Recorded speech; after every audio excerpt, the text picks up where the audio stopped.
last week, the party found themselves battling what appeared to be enemies of Bane. Oh, sorry, not enemies. Um, Minions of Bane. Located deep Plot twist within. enemies. Yeah. Located deep within one of the old fortresses of Graylin, locked and sealed into the very fortress itself.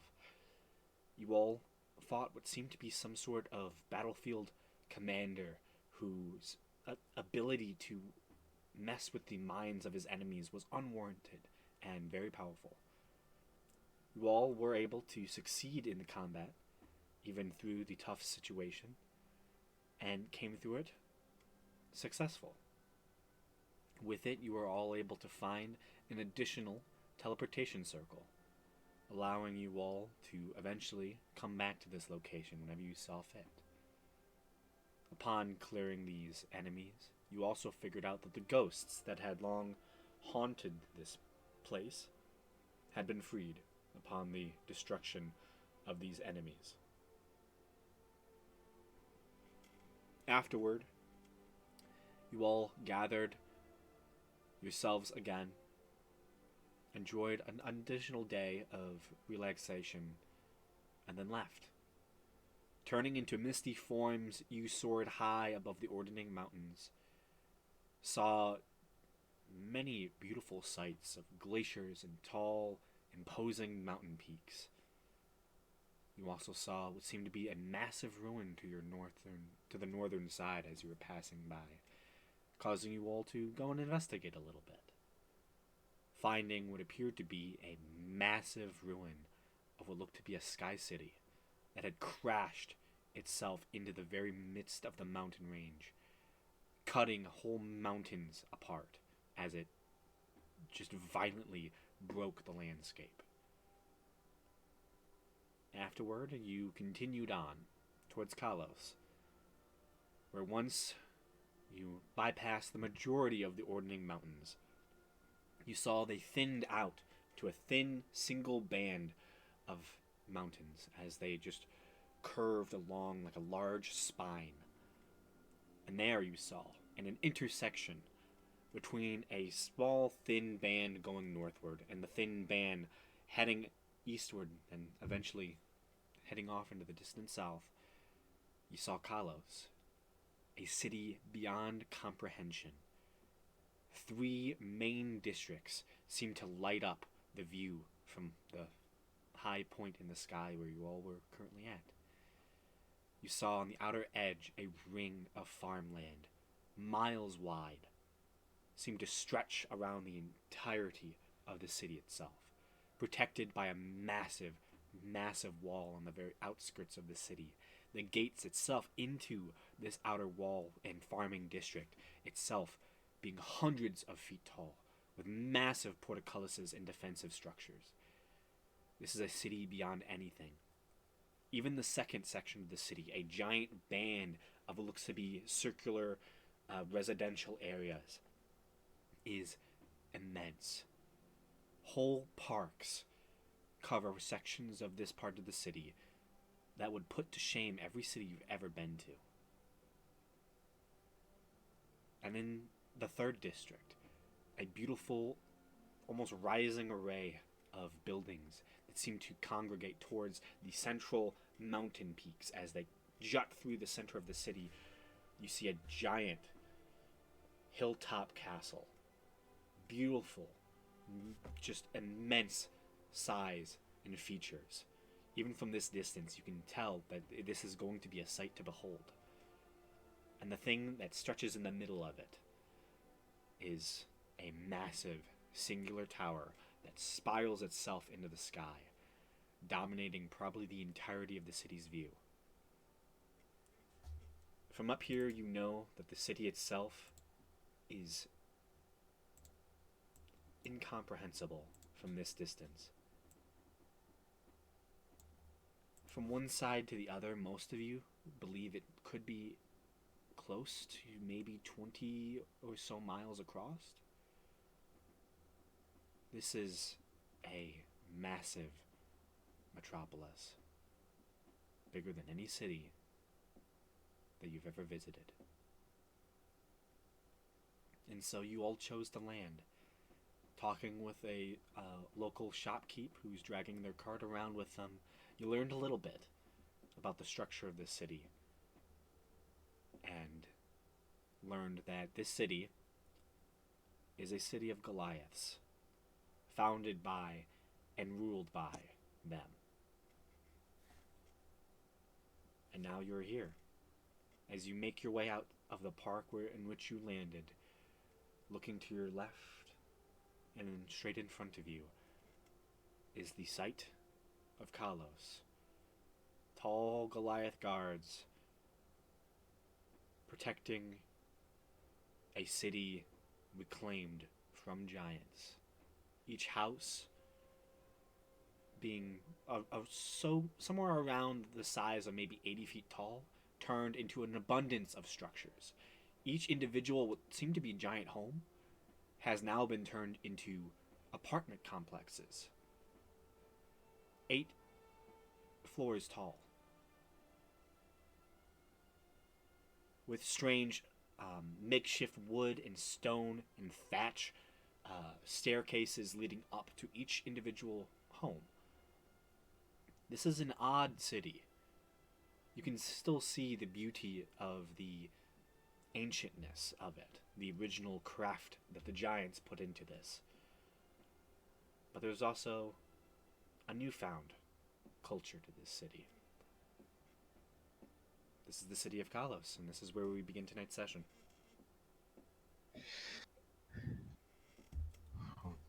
Okay. Now, if I'm not mistaken, we were going to make our way to the main, the castle, right? Yes. I believe that is where Faraday wished to go, yes? All right. And we talked to, it was somebody that was in the garden. Yeah, you talked to a merchant who keyed you into a little bit of the details of the city. Right. Okay. Um.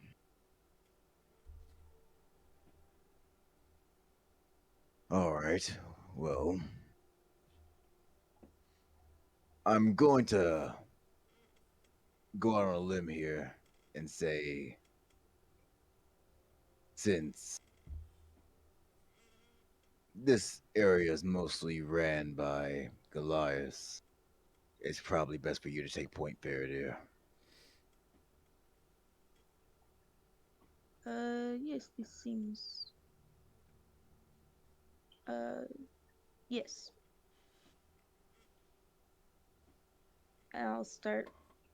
I don't know. Did you say there were guards nearby?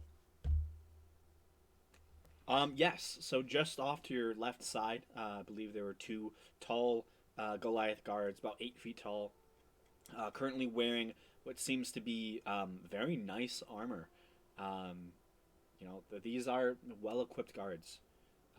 This city probably has a decent bit of wealth.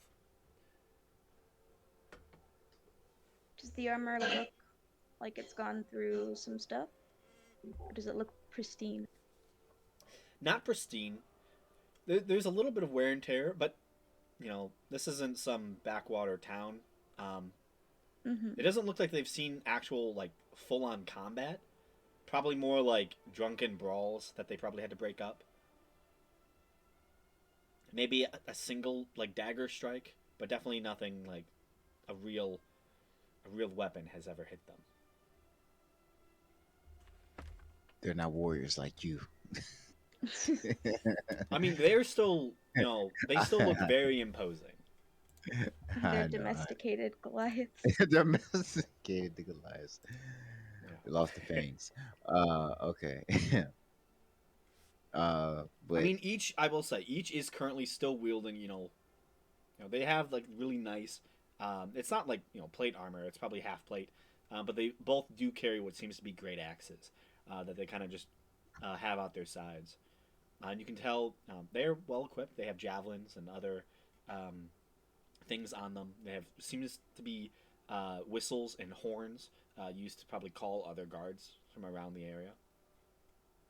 And they are 8 feet tall, super muscular. You don't want to mess with them.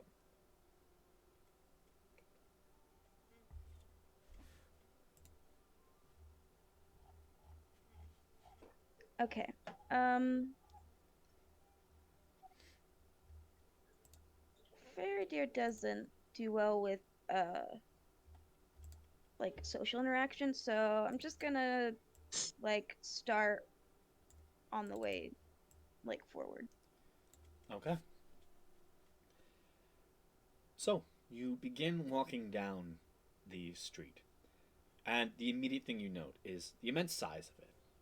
The last session we played, I talked about how the street itself is 100 feet wide, each alleyway itself being 40 feet wide. This is a massive center, and they use every inch of it they can.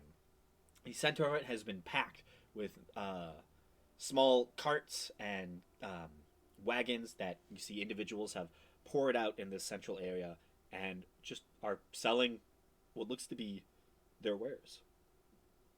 You see small handmade trinkets. Um, you see fresh food, all different manner of things. Um, you see some people are calling out specific, what seems to be farms that they are a part of. That they take the revenue, like they take the things from it and sell it in the central area of the town. Um, and yeah, you also note as you begin to head out, this is a large city. Travel here is difficult.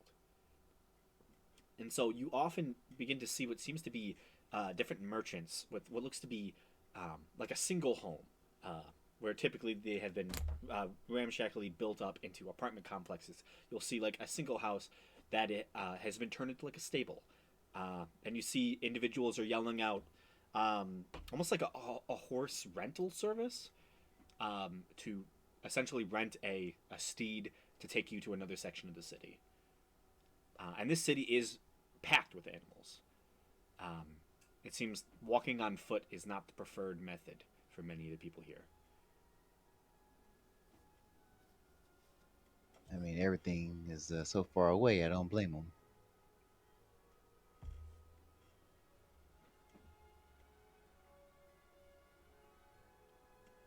Um, do we maybe want to get the horses? Cause this is a really big area.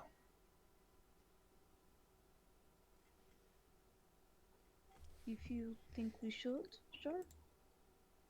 Uh, Gauging just like size difference and all of that. How long do we will we think it might take us to get to the castle? So you guys landed in about like the second district of the city. You don't know what it's called. Um, Right. all in all, it could probably take you. Um, let me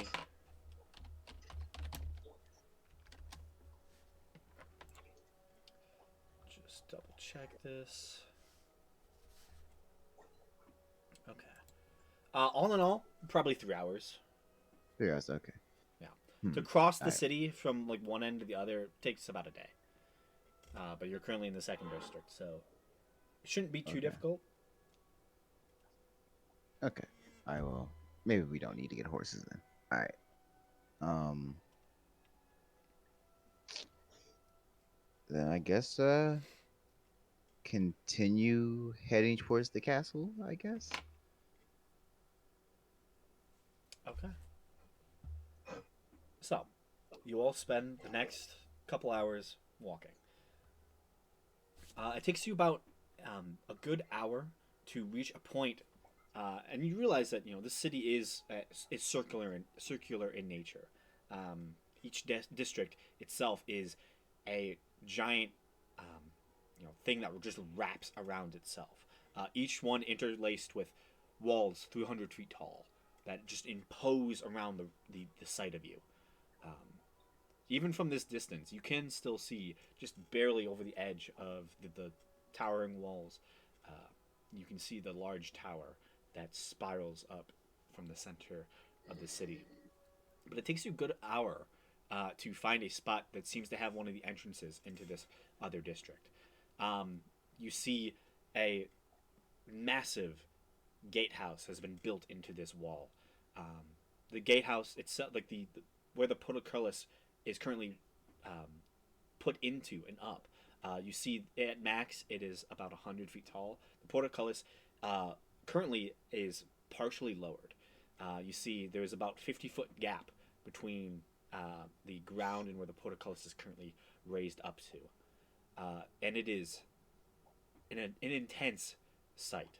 Whatever crafted the metal for this must have been very powerful, as the very bars of this portcullis are an insane width.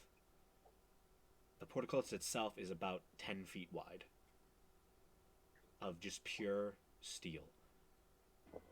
And as you begin walking towards this area, you see it is currently lined with Goliath guards, who kind of just are watching over everyone as they pour through. And you see many carts and wagons. Most people here are on horseback of some type as they begin making their way through the massive gate. And even though it is fairly large, it is still slightly congested. This city has a ton of people within it. Um, and so, as you all begin trying to funnel in, you begin to find yourselves in a line, waiting to go in. One of the first things you'll notice, specifically Faradir, is located on almost carved on the very edges of the wall itself in giant, giant runes. Um, Standing probably about 30 feet tall, maybe about 20 feet wide, are on either side two identical runes. You see the sky rune twice, one on each side of the portcullis. Okay. Which, if you want all of you to be able to see what that looks like, it is going to be in the Discord about now. So you see this giant symbol currently carved on this side. As you begin to enter this area, it takes you probably an additional 20 minutes to make it through the the traffic, as many people are heading into this area of the city. And upon entering it, passing by the guards, who give you a little bit of an eye, but tend to just leave you on your way, this next district is much nicer. Its field of vision much more than the previous district. Immediately, you can see in the far distance, a couple hours walk from you, another fairly tall wall that separates this district from the main castle structure. But you can still see it. Located on looks to be a giant risen hill. You see massive, massive steps leading up on each direction towards what seems to be almost a compass rose style grand hall with the giant tower stretching out of the center of it. You can see off in the distance what looks to be strange boxes almost being moved up and down on each side of the giant steps. And you can see elements of what appears to be almost extra texture to the steps that makes it so you believe that some of the steps are left in their original giant form, whereas others have been amplified to allow for others to travel via the actual steps. But immediately you see rows and rows of different shops all around you. This is the beating heart of Kalos and the main merchant district. Additionally, it seems to be an area of great affluence where you see larger than life structures. Massive apartment complexes that were probably once manors of giants are now elite apartment complexes, some 10 stories tall.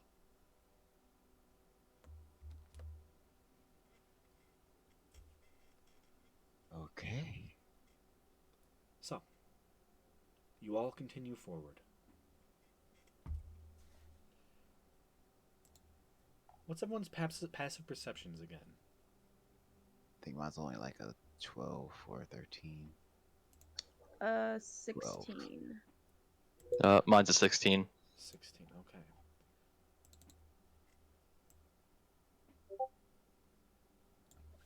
Senti's is probably pretty high. 15, Oh, 15. Okay.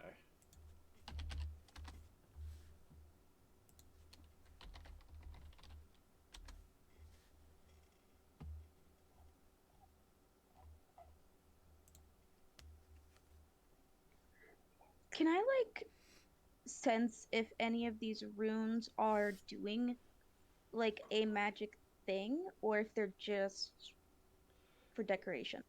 Make an Arcana check.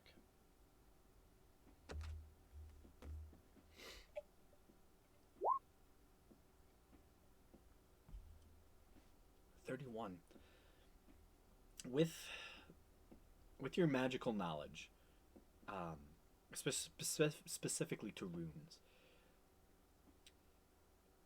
you personally think that while there could be a chance that they could contain, runic magic within them, that most likely not.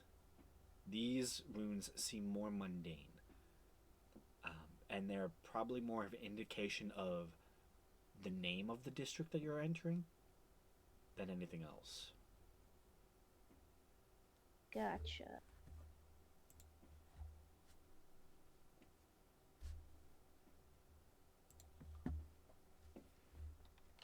Should I have resources used up, or did we get a long rest? We should have had a long rest. Okay. Yeah, I believe you did. After the fight, I believe you spent the night at the place.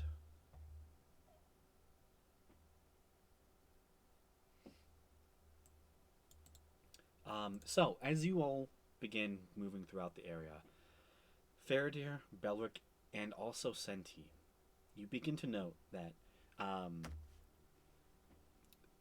there's a lot of people within this square, all moving around in different areas, going to different locations. But the three of you notice what seems to be a trio. One half elf, a human, and you see a halfling. Currently talking off on the one far side of the area, quickly begin to break apart. And in just with your passive perception, you note that as they begin to spread apart, the half elf is not very good at what he is doing, as you watch him begin to slowly move through the crowd as he begins to pickpocket. This area seems to be slightly rife with thief activity. Just so you know.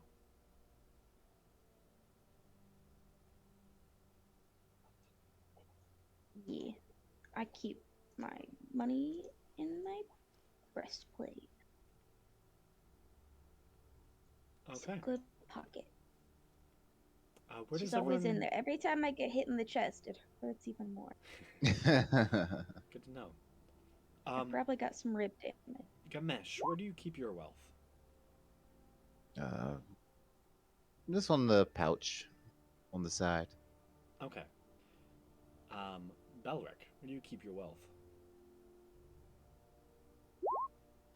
Yeah, I'll probably keep it in a pouch too, but noticing the thieves, I'll probably be more guarded about it. Okay.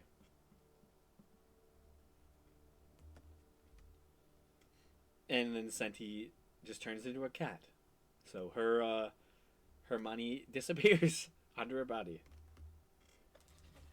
Nice.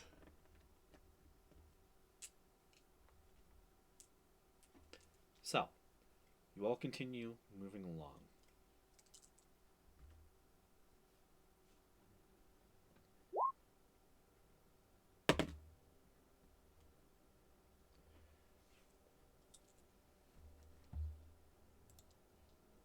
Okay.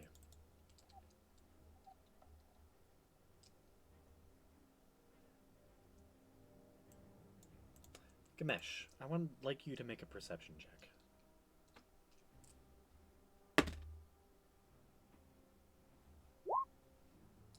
Okay.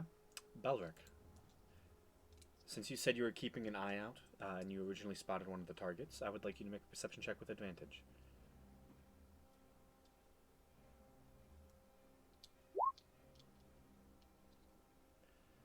Okay. So, as you're all continuing to walk along the busy streets, Belric, you don't really notice anything immediately, but you begin to feel like a lightness as you're currently walking.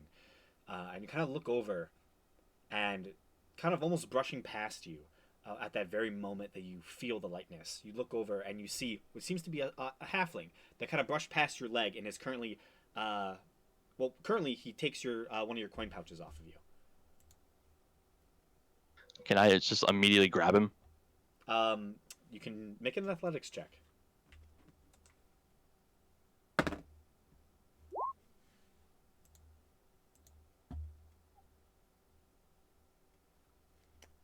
Yeah, so as you reach out, you grab onto him, and this is a dexterous little halfling as they begin to almost twist around, trying to evade your grasp, but you get a good hand under their cloak, and you just pull him back towards you.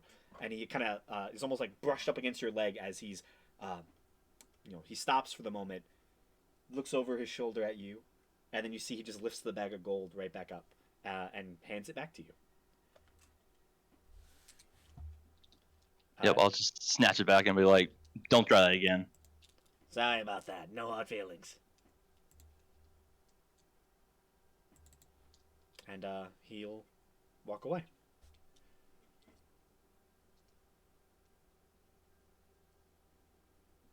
Okay.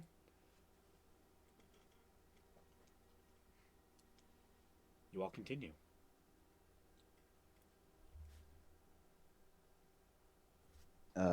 Yeah. Everything good, Bilrick?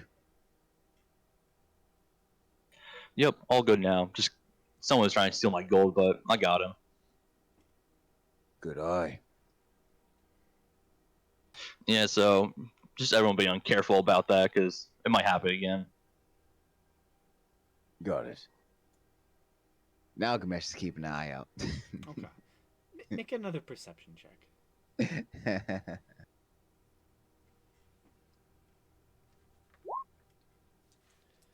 4? Okay. Yeah. So, you all continue walking and begin to make yourselves even closer to this next section of the city. Just so you know, Gamesh, I would like you to mark off 25 gold pieces, please.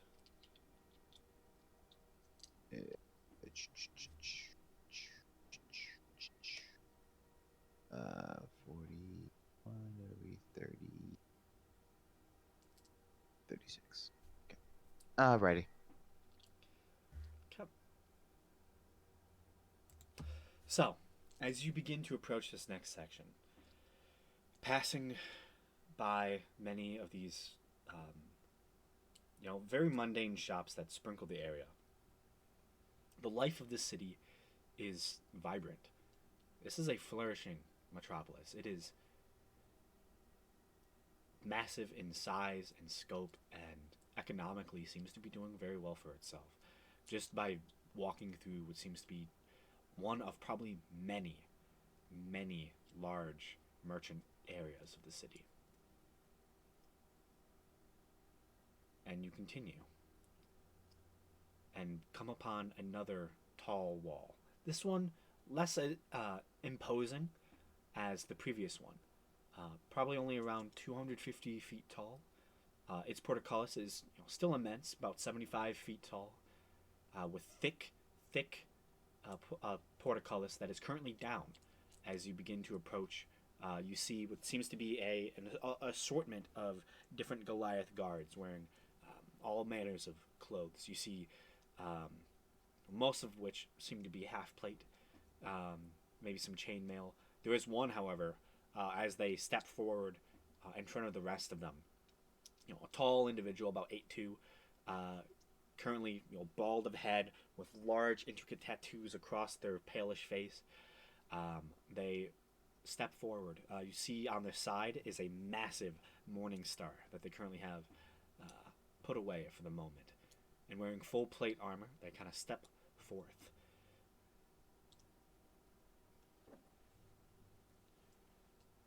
Hell, what brings you to the Uvar Gate?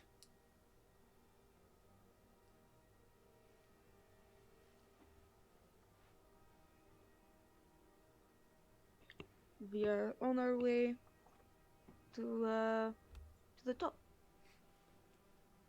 Why do you wish to go to the top? Just curiosity.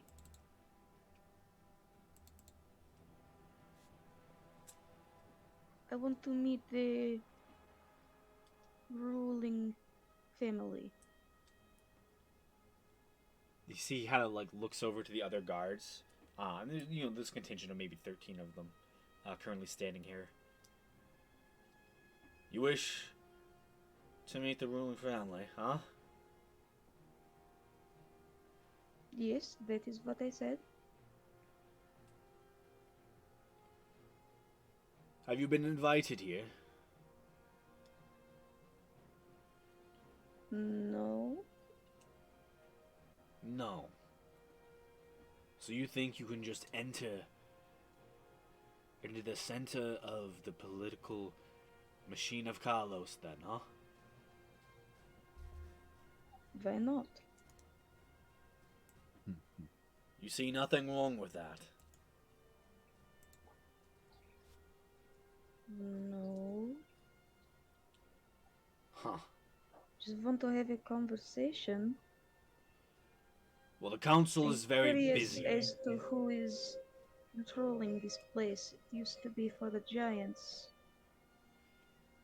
The giants haven't controlled this place for hundreds of years.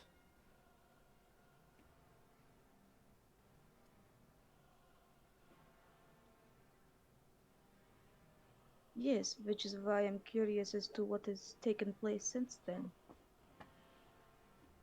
And it seems that the general rule is to not talk about it.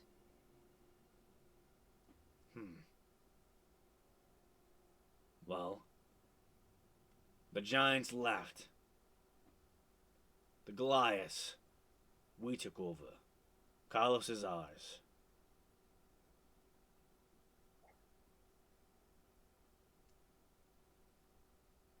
Does that satiate you? Is it typical for Goliaths to be... what is the word? Authoritarian?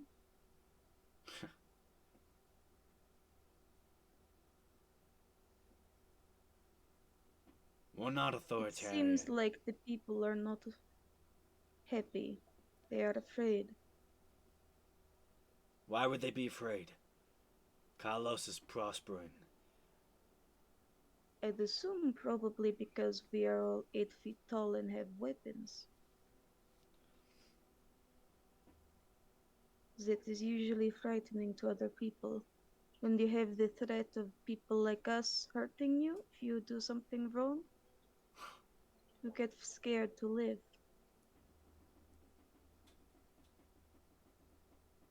Those who get scared of us probably deserve it, for they're doing something they're not supposed to. We keep the law in Kalos. This is a large city. Without us, it would fall to ruin and chaos.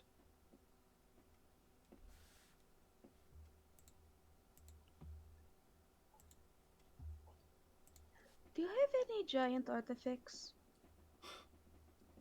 Why would I have any giant artifacts? Not you, the whoever keeps things like this. Like, did they leave anything behind, or did they take it all with them?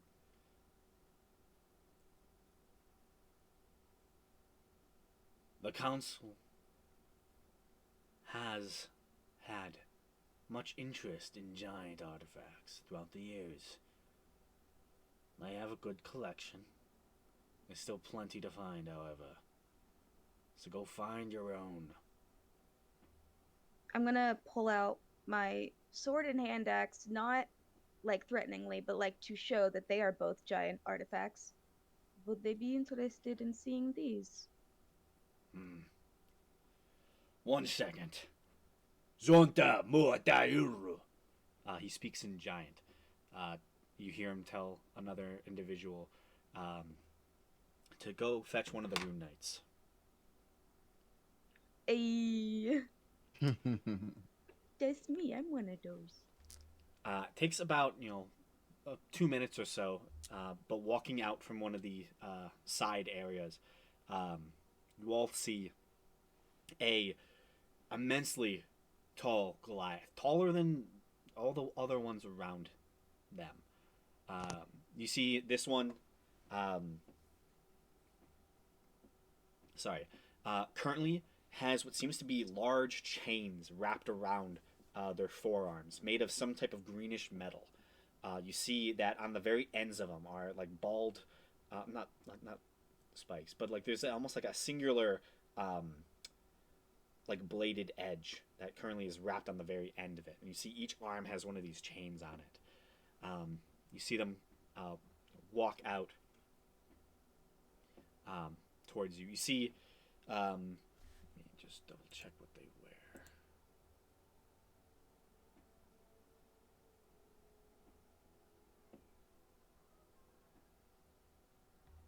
Okay, this one is wearing half plate as well, and you see they walk out, step forward towards you.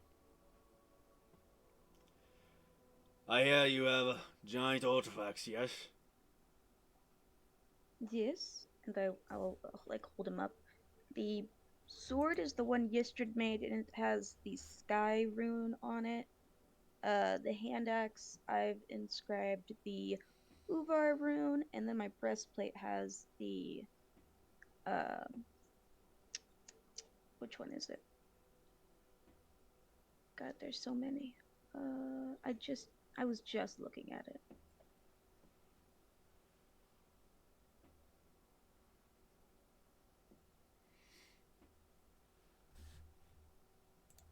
East.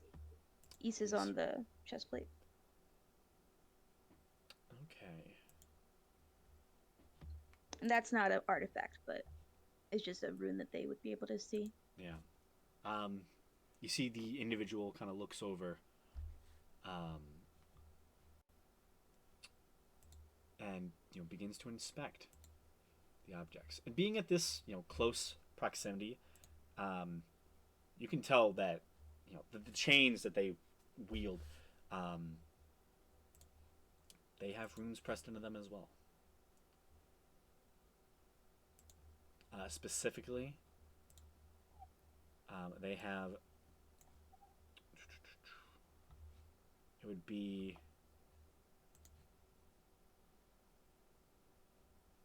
Trying to find it.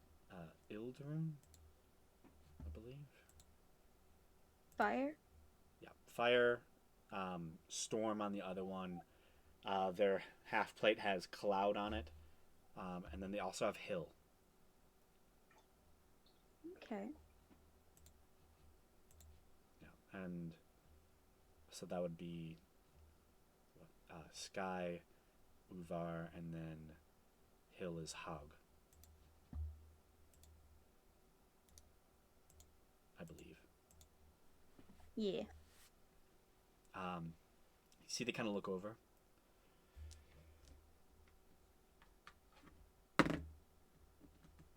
Interesting. Giant craftsmanship. We don't get to see this often.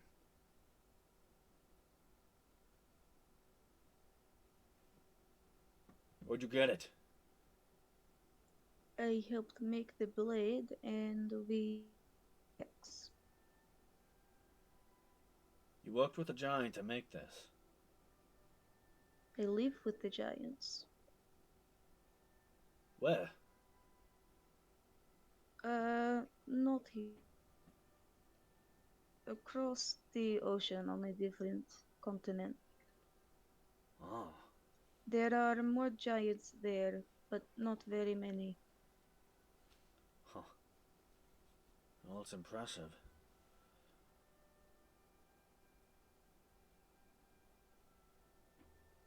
Let me talk to someone. I might be able to see if we can get you a meeting. What's your name? Faradir? Fair dear. Good to meet you. My name is Kalos.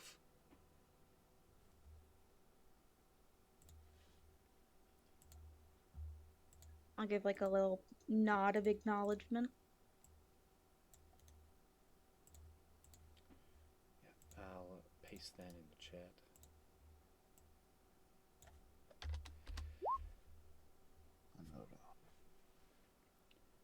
I'm one of the few rune knights here within Kalos. I would be interested personally talking with you about your history with the process. Not many here understand the nature of the giant's magic, but there are some. I'll do my best. Please stay around here for perhaps the next hour, and then I'll return if I have any further information. Okay. Let's head towards you. Begins to walk back towards the other Goliaths who look slightly, slightly intimidated and wary of this individual. And they pass beyond the portcullis as it is lightly risen up about 10 feet, and they pass right underneath and begin to head somewhere else. So,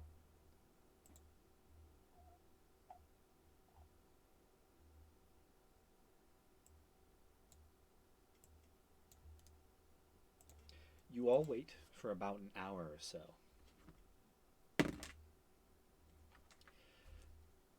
And eventually you see this taller Goliath figure begins to come back. You see he's flanked by what seems to be two more well-armed guards. Goliath as well. They seem to wear full plate instead of the half plate that most of these other individuals are currently wearing. And they begin to walk out. You see Kanaroth approaches you once again. We've been able to set up a meeting. Would you please follow me? He begins to lead you underneath the massive portcullis, and here you can now see the steps that you saw from such a distance as the space opens up. The very steps leading to the main hall are immense in size and daunting. If it weren't for the additions made by the ruling party of the city, in the middle of each section of steps is an area around 20 feet where they have redone much of the step work, making steps that are able to be used by most anyone in the population, instead of having everyone attempt to fully scale 6-foot tall steps. You can step normally. right. Additionally, there seems to be almost like cable cars attached to the outer wall that take you up the massive array of steps leading you to the top. And as you all begin to file into this open space, you hear the sound of the portcullis closing behind all of you. And Kanaroth looks back towards all of you as the two other Goliaths take out what seems to be almost like a manacle with no chain connecting to another set. It's like a singular, almost like a metal wristband that has been uh, almost like carved in. It's fairly plain, but in the center of it, there seems to be a singular symbol of what looks to be almost like the symbol of the city of Kalos itself, which would be essentially almost like a compass rose surrounded with each um, like end axis of the compass rose being a set of mountains. And they walk up to each individual, aside from Faradir, and clamp it onto your wrists. Do any of you try to resist it? All right, what's that? These are markers. Only Goliaths are allowed within the hole of the Giant's Bane. You all aren't Goliaths, but you are going to be marked as such. It is customary. Does he appear to be lying? Make an insight check. They have to use a ring instead of a bracelet for Senti. No, they just clamp it around her neck. Ooh, stylish collar. Yep. Giant metal contraption. With a 21. He's not lying. You get the sense that personally, he doesn't fully want to do this. But he's not resisting his superiors when they ask for it. He wants to let y'all get vaporized as soon as you walk in. All right, I hold out my left wrist. Clamps it on, twists it around, and then you have the symbol of Kalos on your left wrist. Yep, I'll hold out my wrist too.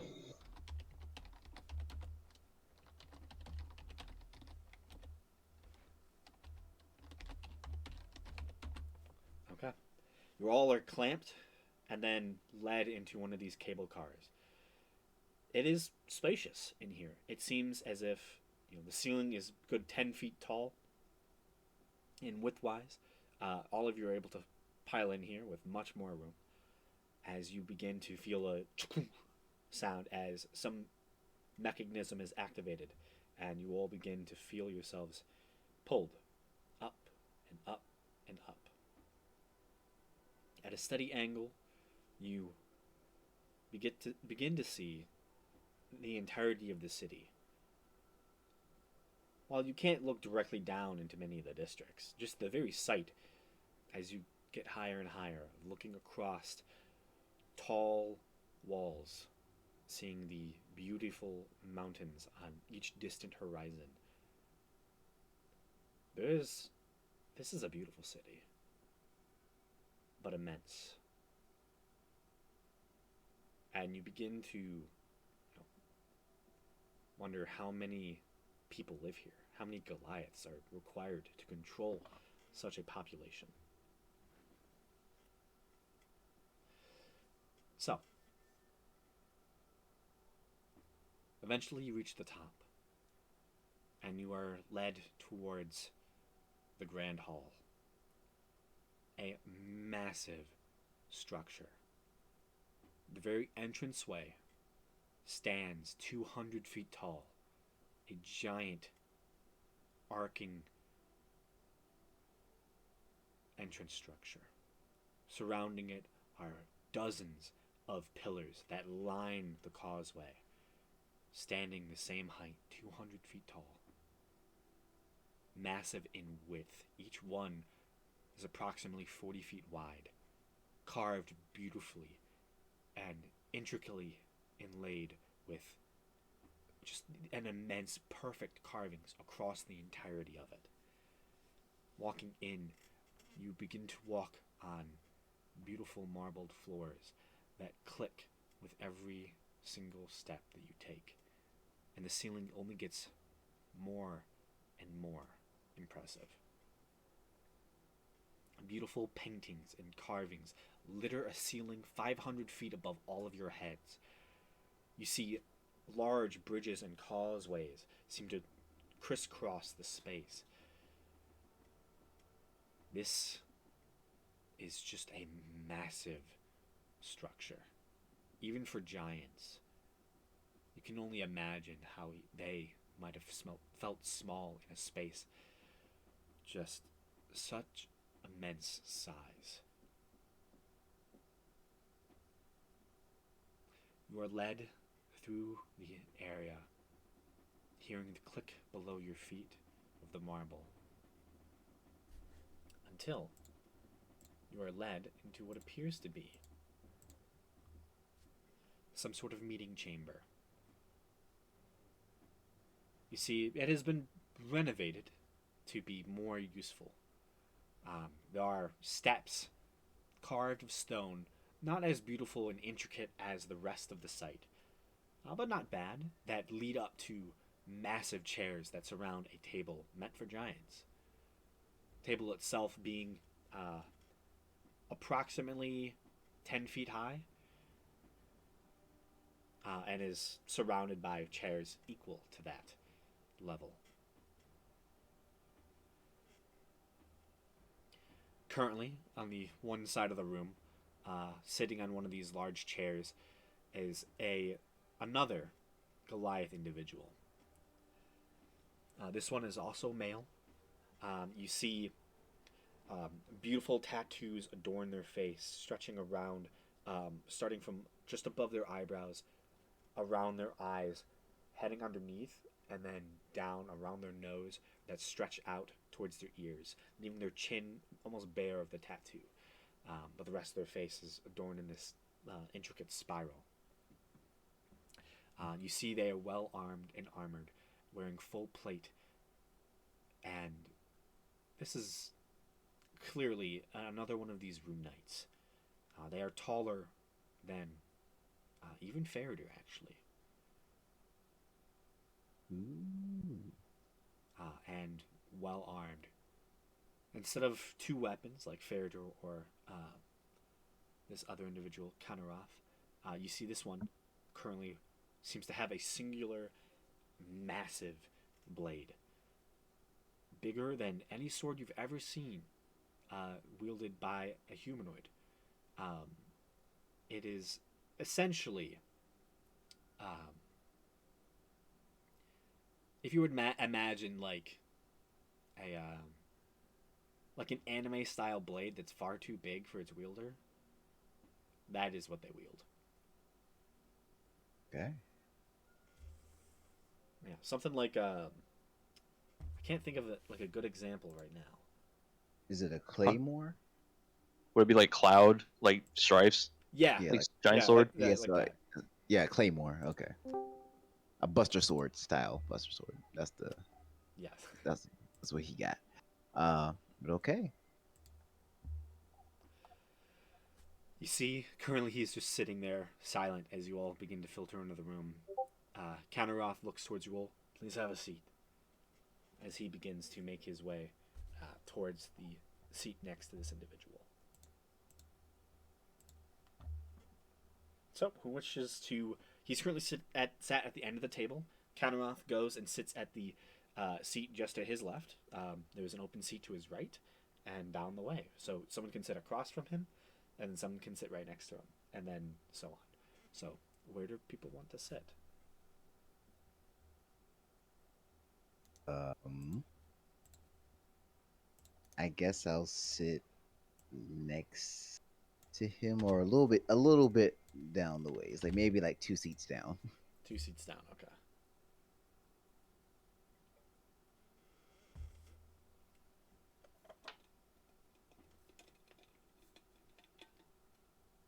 That's okay, Mabehi.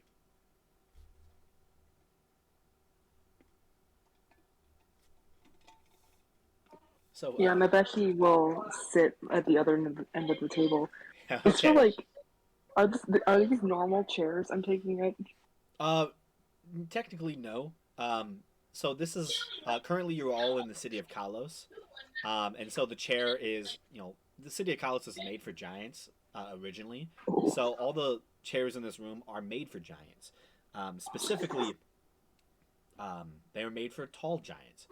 So each chair is you're sitting in basically an oversized chair. It kind of for Mebehi's sake, it will look ridiculous. It's like a she's little. gonna request a stack of books to sit on, so she's a little taller. There's only two other individuals in this room. Uh, and the second you ask for it, you see Kenneroth looks towards the other individual, who just steeples their fingers together and just looks at you. And doesn't say a word. So no one moves. She's just gonna sit down then. Okay. Who wants to sit next to this individual? I'll do it. Okay. You go up the steps leading up to the chair itself and find your seat.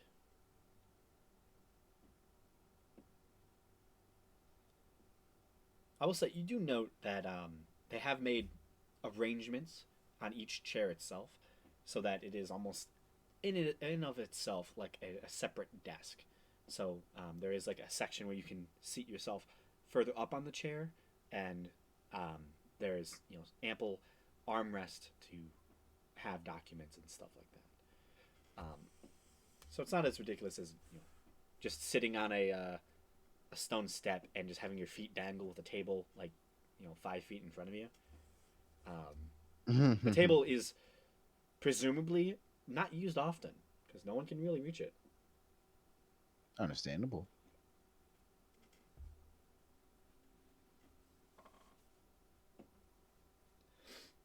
Okay. So, you all find your seats. I'm imagining that Belloc and Senti find their Ensir find their way to spread around seats close to where Ganesh is sitting or across from Ganesh. So, as you all find your seats, you see this other individual still having their fingers steepled together, looks towards Kanaroth. This is the one of the council members who leads research in the powers of the Rune Knights. This is Vanthok. He looks towards this Vanthok figure. Vanthok, this is Faradir. And he points to Faradir. See the Goliath just begins to stare towards Faradir. I was summoned. What do you require of me?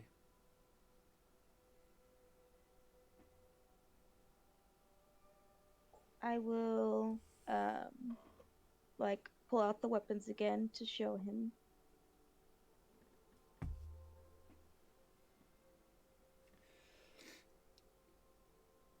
You see Counteroff steps down and will hand the weapons towards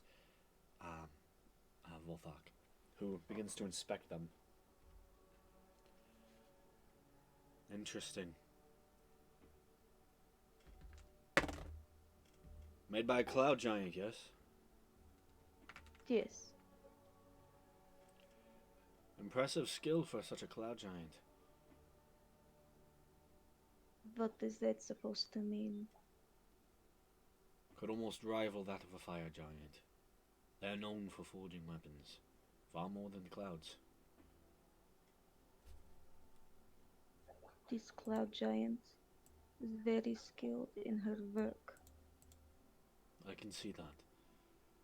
It was a compliment.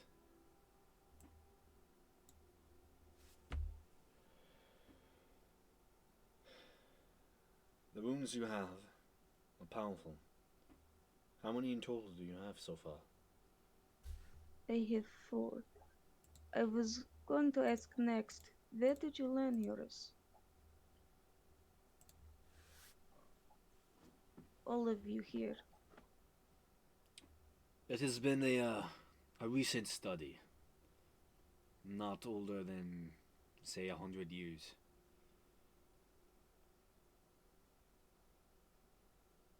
Most of the information gathered by the council is ignored. They don't wish to know about the giants. The original Goliaths who came here found it empty, abandoned, and they found a place where they could control and exert their will. They called this very structure the Hall of the Giant's Bane. A last little punch to the gut to the giants themselves, who lost their capital to half giants and the lesser kin. It's only been recently that others, specifically my teacher, began to look into the research more in depth. And there is much here.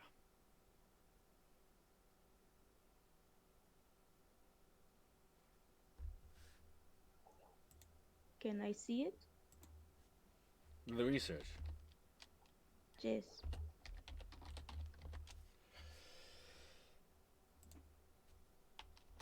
What would you get from it? I don't know until I see it. What do you wish to gain from it? Unlike, I suppose, most of you here, I do want to know about the giants. And I would like to know more about their runes as well. I need to be able to fight a giant like a giant.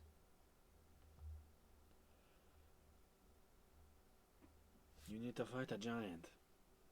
How come? You said you're friends with them.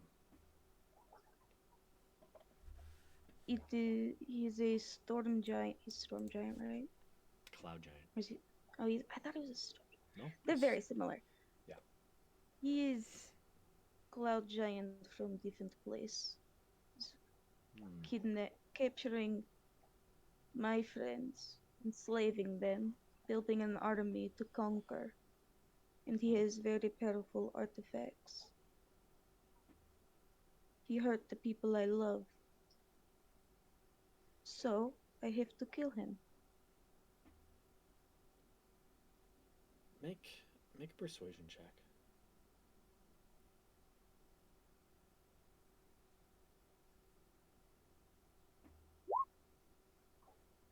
It's a solid 4. Mm-hmm.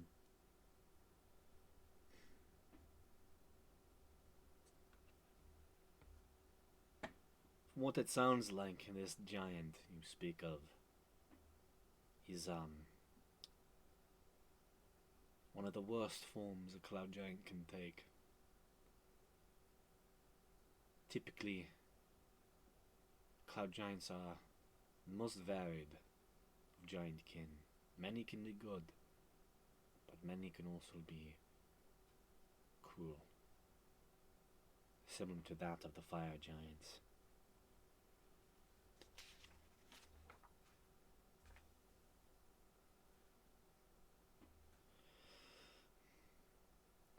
The research that we work with is secret for a reason. There are few who are allowed to study it at all, and most of it is merely left for the counselors to decide how it is used. I have been lucky with my relationships with the Storm Tamer, and he sees the powers of a Rune Knight as one that can be used to further advance the kingdom's borders and enhance our military powers. I don't think he would see kindly to granting your request. There is another option. While the council's resources cannot be put towards your request, there is another. One of the original people who got us all interested in the abilities of the Rune Knight is an old fellow who first brought the information to light. He got a single Goliath council member to start the research project. And while not all of it has been shared with him, there are things he doesn't know. He has the most information a normal citizen would be allowed to have. I can give you his information if you so wished to meet with this individual.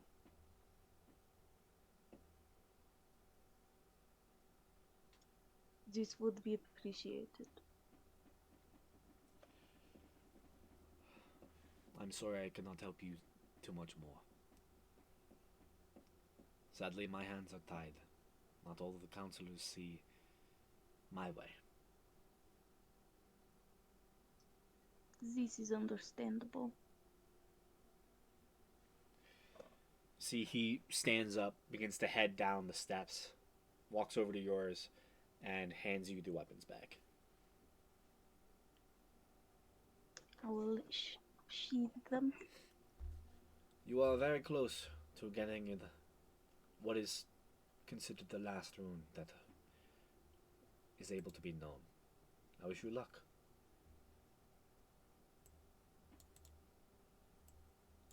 You know how many there are total? Yes, I do. Interesting. Do you know, I haven't had anyone else to ask this, do you know why only some runes carry this magic and not the rest? Well, runes are... They carry the power of the giant gods themselves, some say. I'm fairly certain the fire rune itself probably draws power from the flames of Surtur. The ability to keep that power is interesting, to say the least.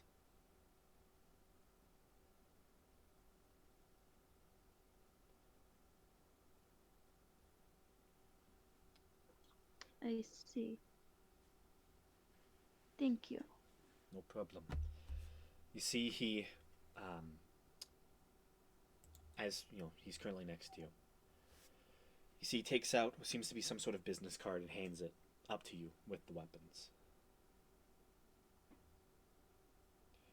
I get a business card. Yeah. The Hmm. individual who knows this information runs a trinket shop, to say the least, specializing in giant artifacts. He calls it the Diminution Addiction. You will find its address on this.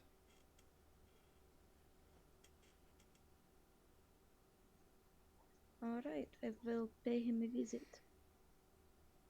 I wish you luck in finding things you wish to know.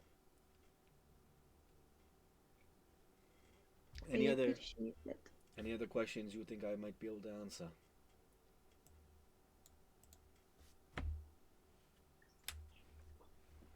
Many, but I don't think we all have time for that.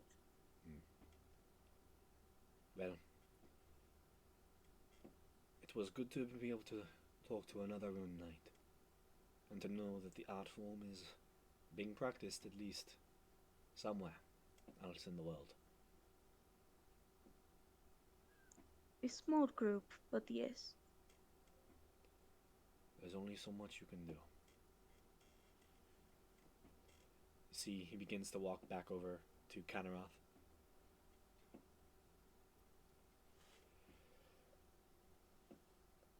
Good luck to all of you, and have a good day. You see he begins to head towards a side exit behind Conrath and heads out. Conrath begins to walk down. Well, I know it probably didn't go as well as you would hope, but you have your information.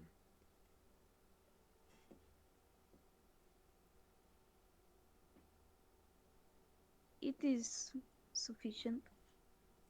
I'll lead you out of here then.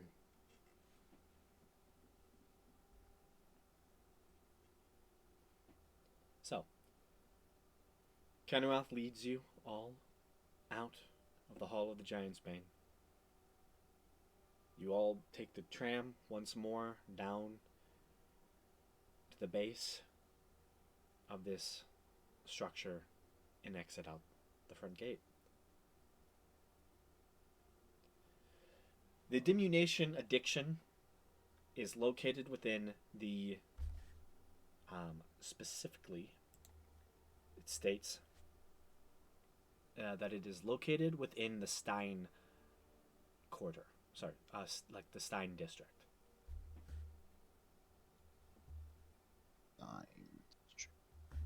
Which would be the Stone district.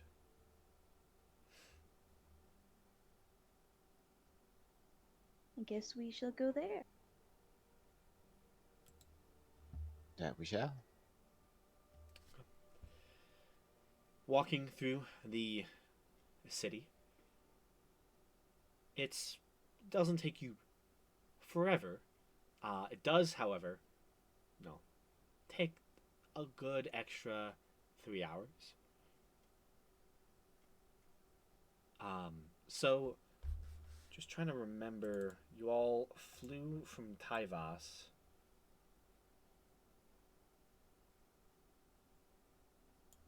I think you got to the city in approximately just a few hours.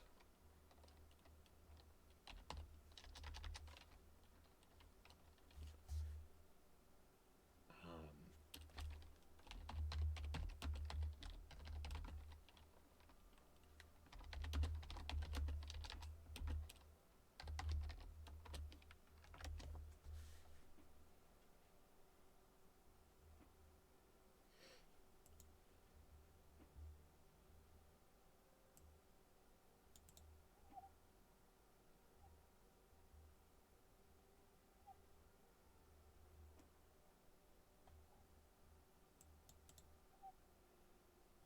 'Trying to find the exact.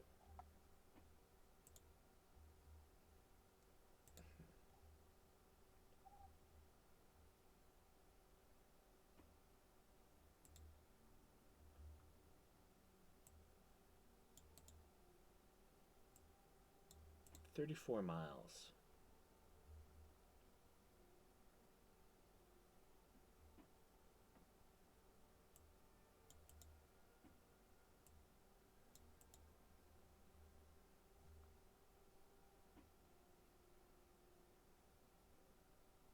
Okay.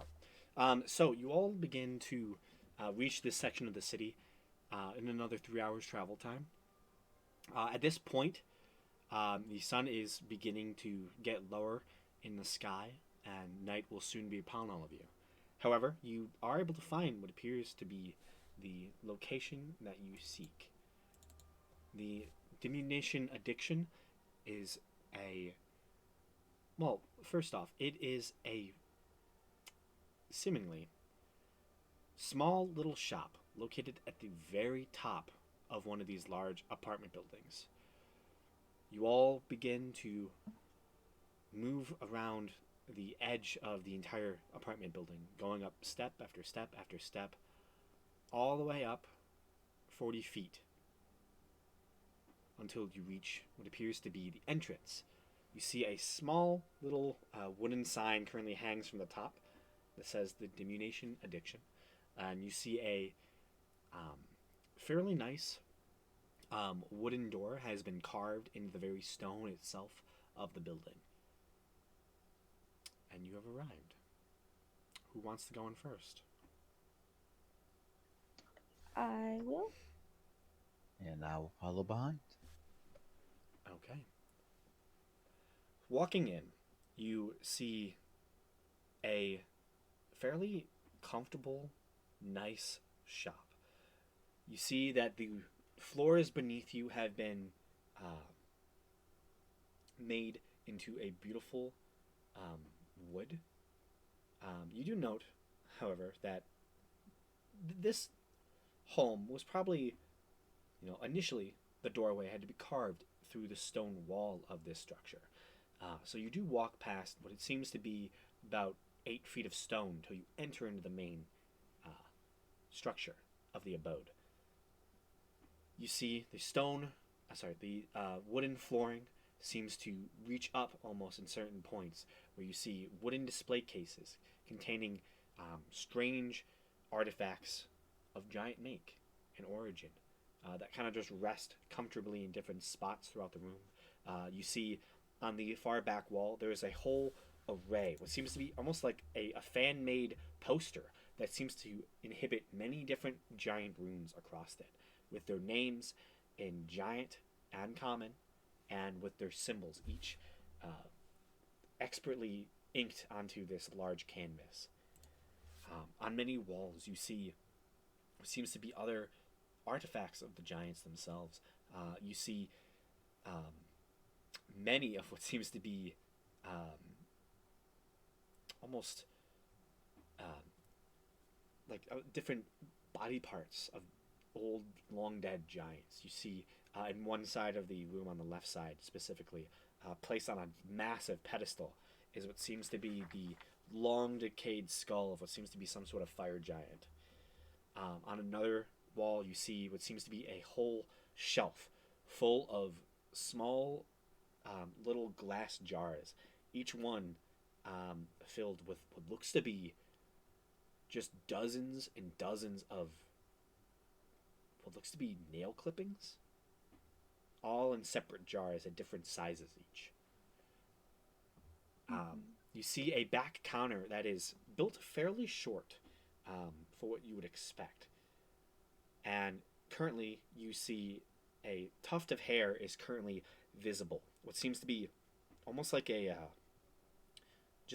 curly mop is currently just visible, currently just hanging above the counter, as someone is currently underneath the counter.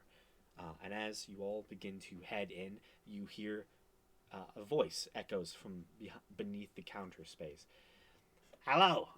Give me one moment. I'll be with you in a short moment. I'm getting something. You see the mop of hair moves off to the right side about 5 feet, just almost like bobbing up and down as it goes. It's a weird sight. It gives you more time to also take in the scenery around you all. In a few moments, the individual pops up. You see brown, curly hair of what looks to be a gnomish individual. Taller than you would expect a normal gnome to be. You see currently they're at max maybe about 4 feet tall, but they still have very clear gnomish features. You see they currently seem to have decently armored themselves up. They currently wear what seems to be a studded leather with many different arrays of small weapons around their side. Hello, how can I help you? Welcome to the Diminution Addiction. When I see that it's a gnome, I kind of smile a little bit. Because gnomes and giants, Yeah. it's great. Uh, it's almost like I'm home again. Wow. I was told to come here by fuck. What was that guy's name? Oh, did I never post it in the chat? That's his name. Oh, fuck. By a Vothok to ask about your giant research. Ah, you spoke to Volthak. Did he say high things of me? Good things? Bad things? How's he feeling?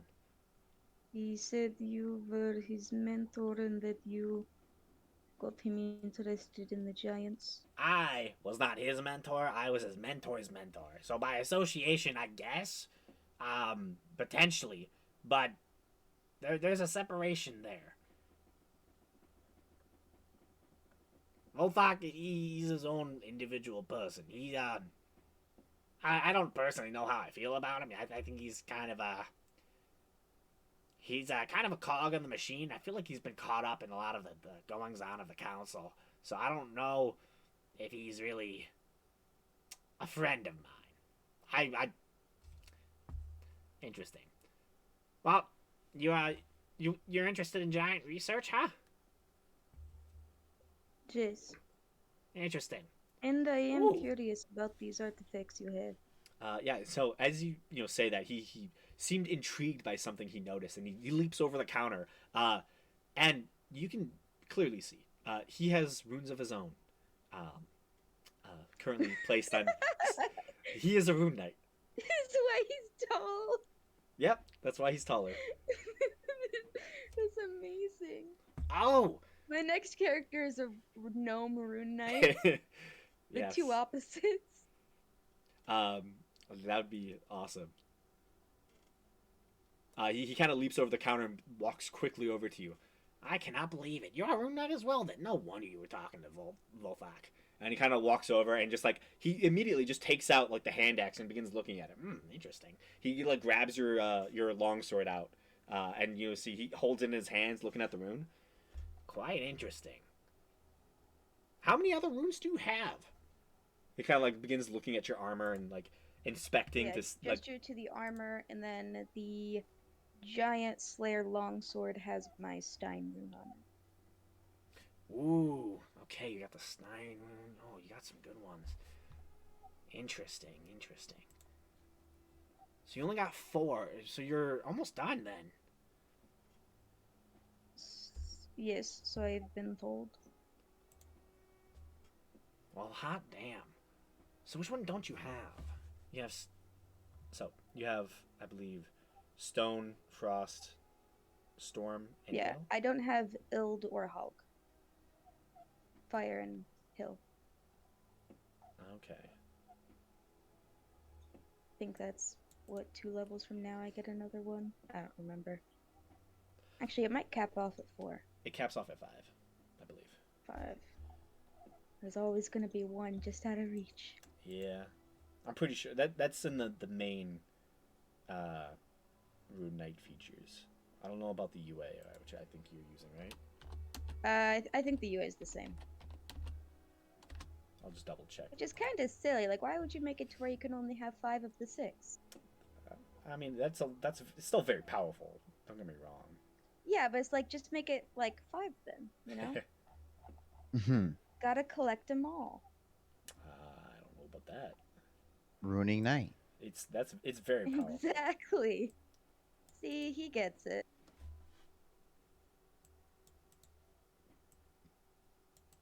Interesting. At 15th level, I get to do another one. Yeah. That'll be a hot minute.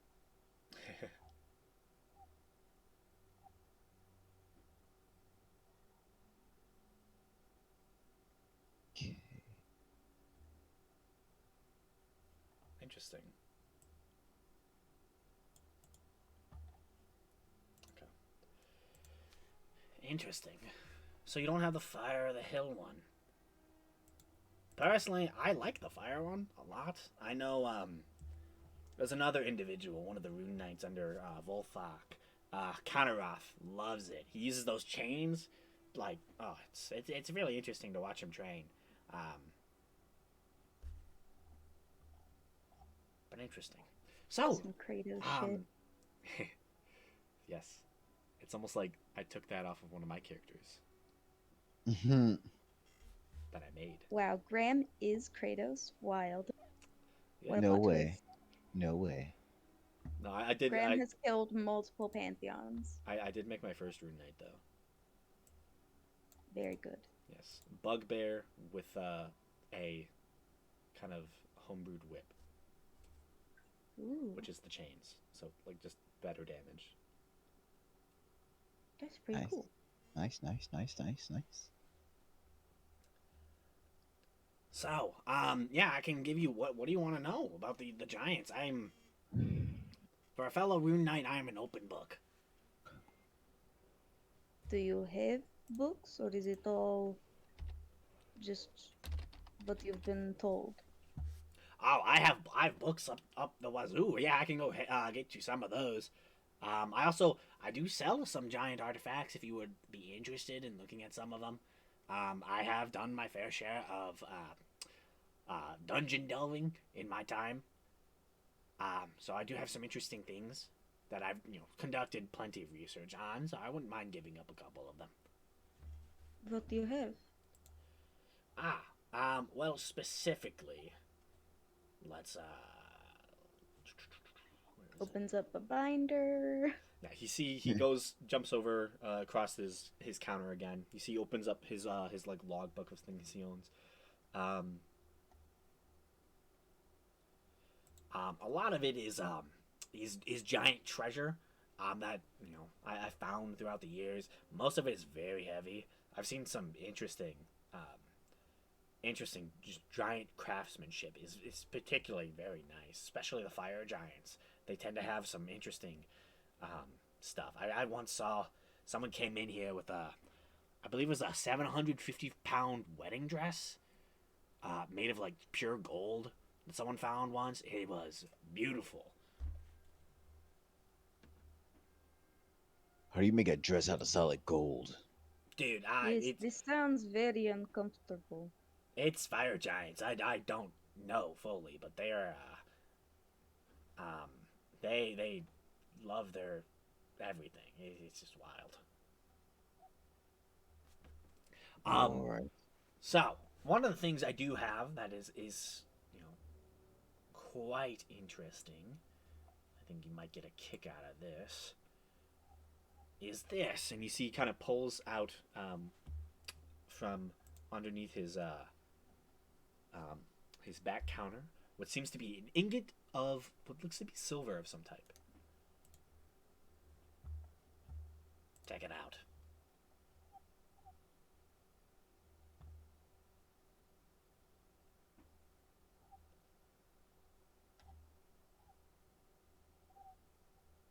You said it's a what of silver? It looks to be an ingot of silver. Okay. Just from like an immediate impression, it just looks like an ingot of silver or an iron of some type. Is this silver? No. Specifically, it is iron. I don't know why I said silver. It should be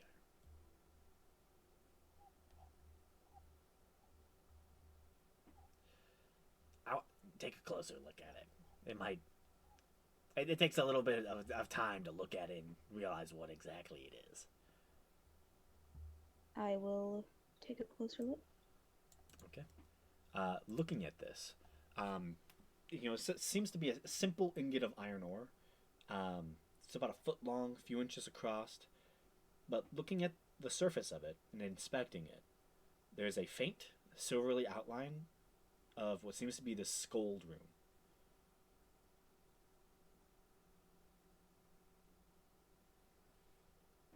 Which is the That's shield rune. shield? Shield, yes.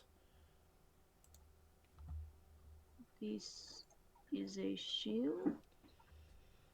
It is quite small for a shield. This is an interesting magical item crafted by certain giants. Specifically, it requires an individual to attune to it, and it gives them special shielding benefits. It's quite powerful. Specifically, I think this one was donated to me. I think it was from my one fire giant temple of some or something like that.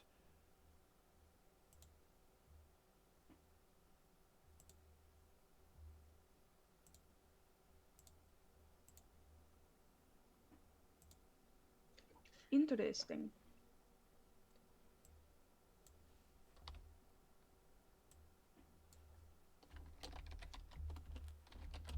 And what exactly does it do again? I need to start writing these down. Specifically, this ingot of the Scold rune.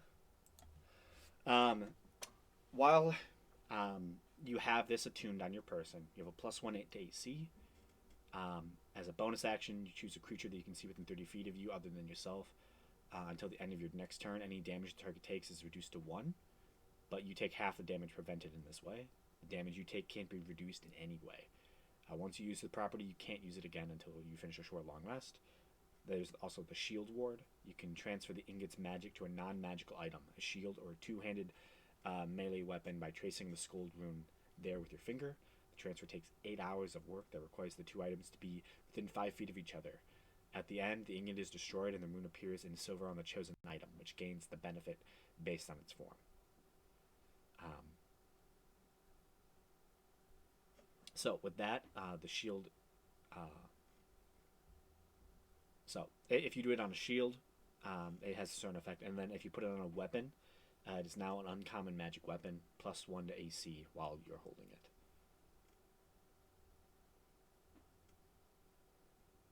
Okay. With a shield, it's +1 to AC, and the first time after each of your long rests, that damage reduces you to hit. On the first time after each of your long rests, that damage reduces you to 0 hit points. You are instead reduced to 1 hit point.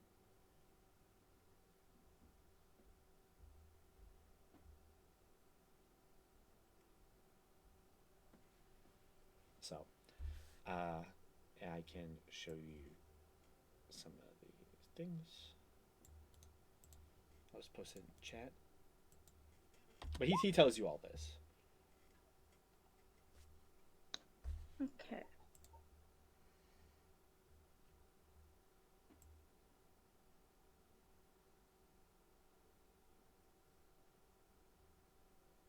And what else do you have?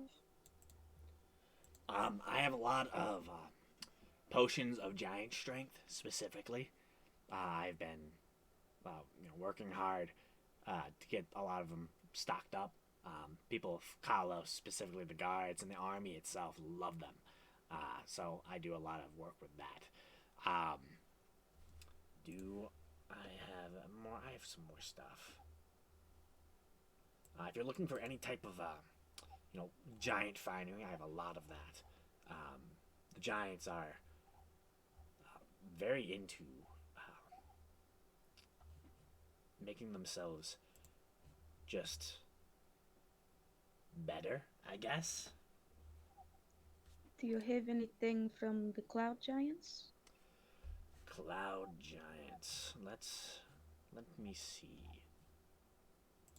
Cloud giants.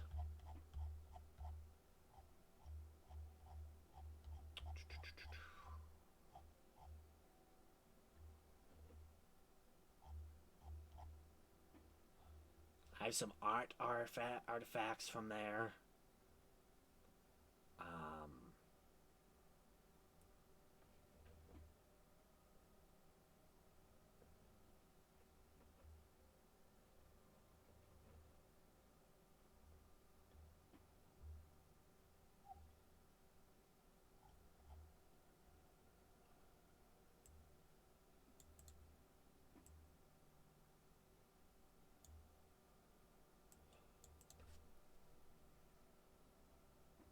I do have one thing from a cloud giant that might be interesting.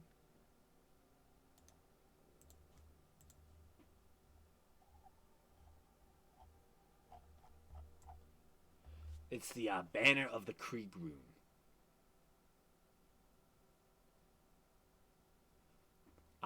It's thick red fabric. The banner measures 5 feet high and 3 feet wide. The war rune is what it is carved onto it. It does a couple different things. There's a mark of courage.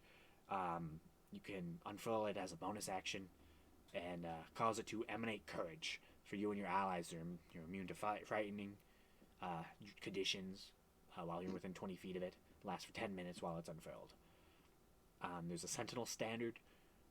You can see invisible creatures when they're within 20 feet of the banner.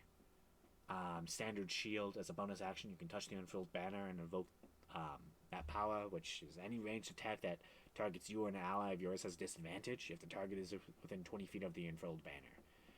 It lasts for about 1 minute after that one's unfurled. And then the Gift of Battle. You can transfer the banner's magic to a place by tracing the rune on the ground with your finger.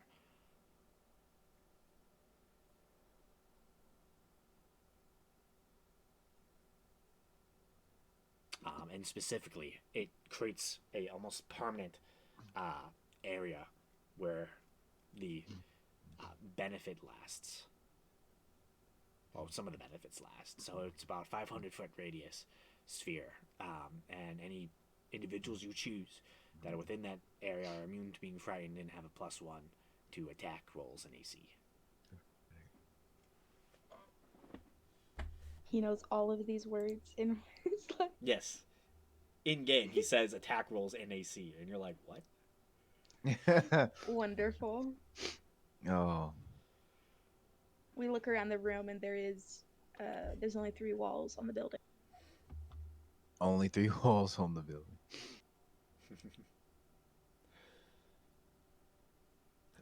I do have some other strange artifacts. Couple of spell scrolls that I was able to have commissioned from a spell book taken from a giant once.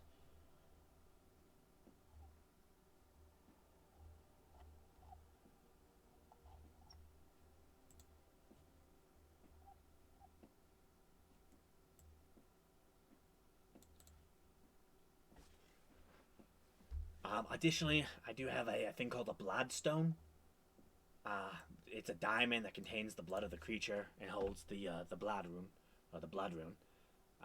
When it's on your person, you can divine the location of the creature nearest to you that is related to the blood that's in the item, as long as that creature isn't undead. You sense the direction and the distance.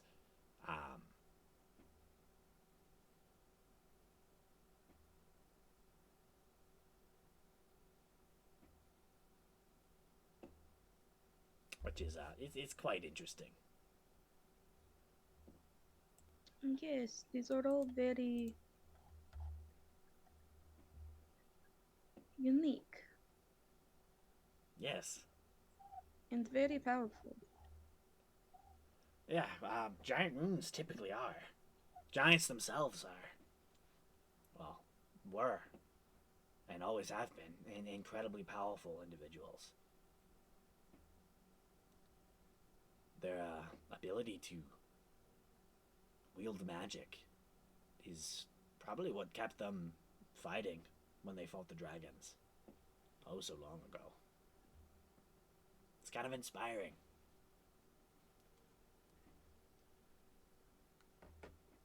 Yes, the tenacity of the giants is admirable.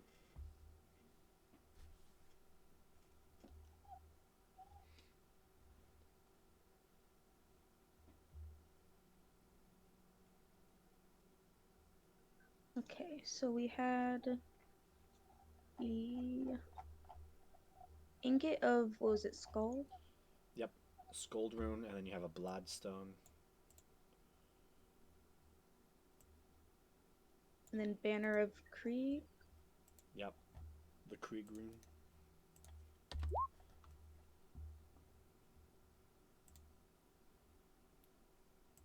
And then the rest was the giant strength potions, right? Yeah.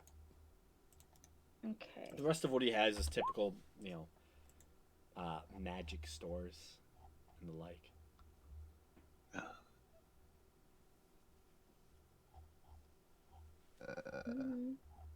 Since I was gone, I'm guessing he's selling these, right? Yeah. Okay.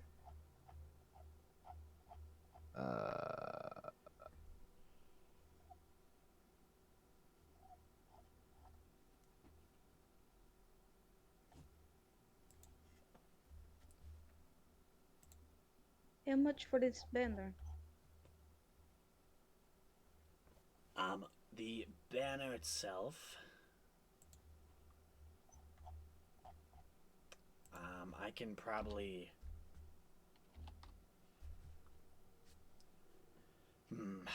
Let's see. It is a rare item.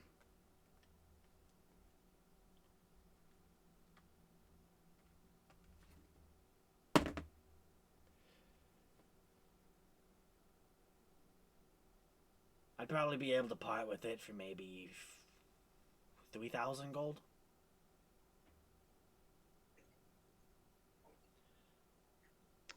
And how about the ingot?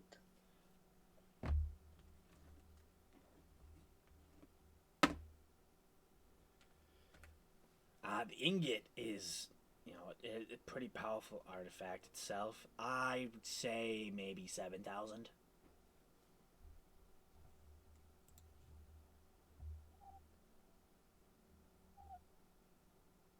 Well, maybe one day I can come back and get one of them. I mean, I might be able to help you out. I don't know how much you're missing.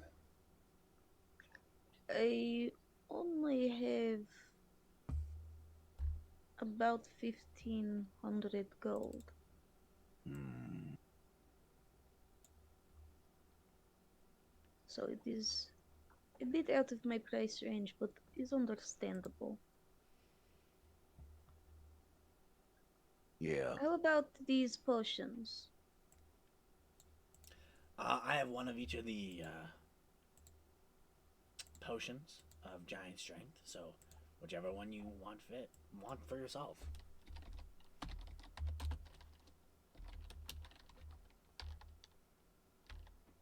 And what are the costs on these?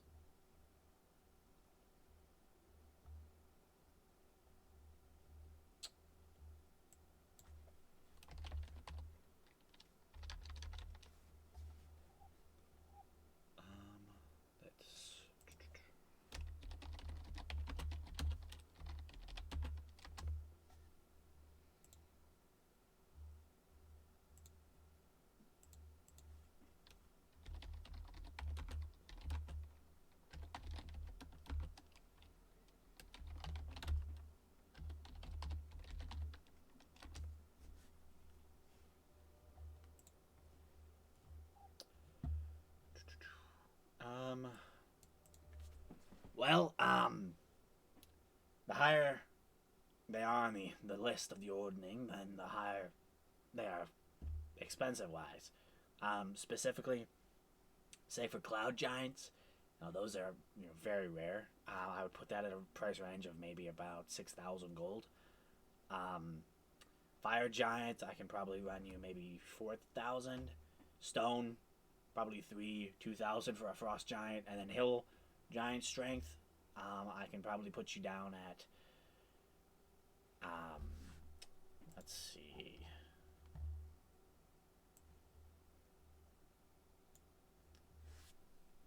Maybe 400 gold.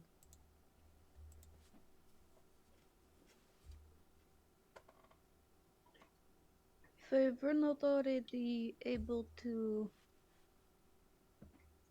compete equally with Hill Giant, I would be interested in this, but unfortunately, I do not believe it would help me much. Mm. You never know. Giants are strong creatures if you can match them in strength. Most have lost their ability to wield their own runes.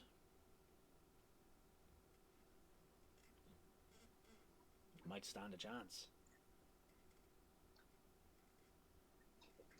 Well, would you be willing to part with any of the written research you have? Yes, I can. I feel comfortable giving you any of my research. Most of it is known by the council, anyways, so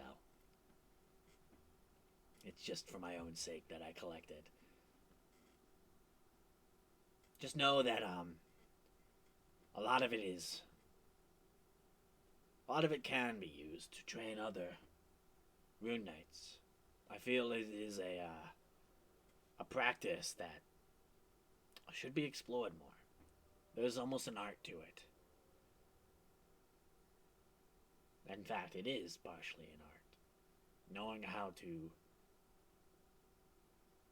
carve and create those types of runes, the intricate details within each of them, it is important to know them all. Giant language is very, very interesting.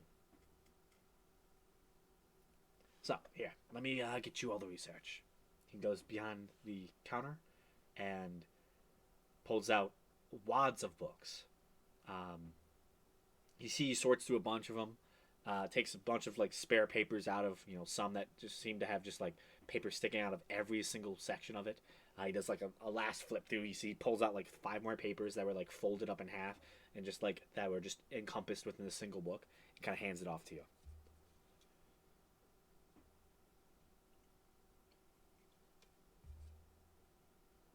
That's a draft version, so I don't need that back actually. I currently have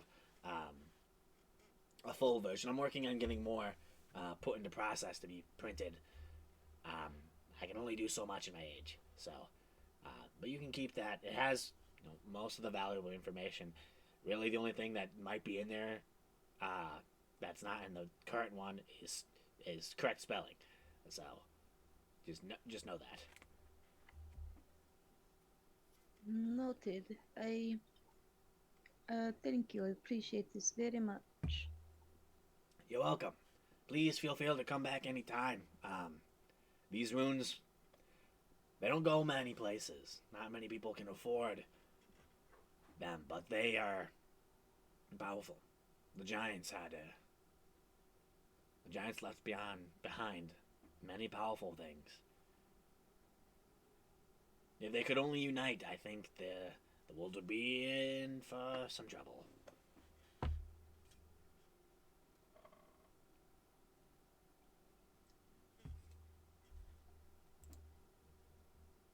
Yes, probably would be.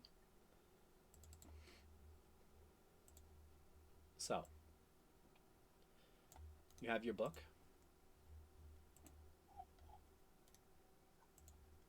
Yay. So are you going to leave them? Yeah. Okay. Unless anybody else wants to do anything here.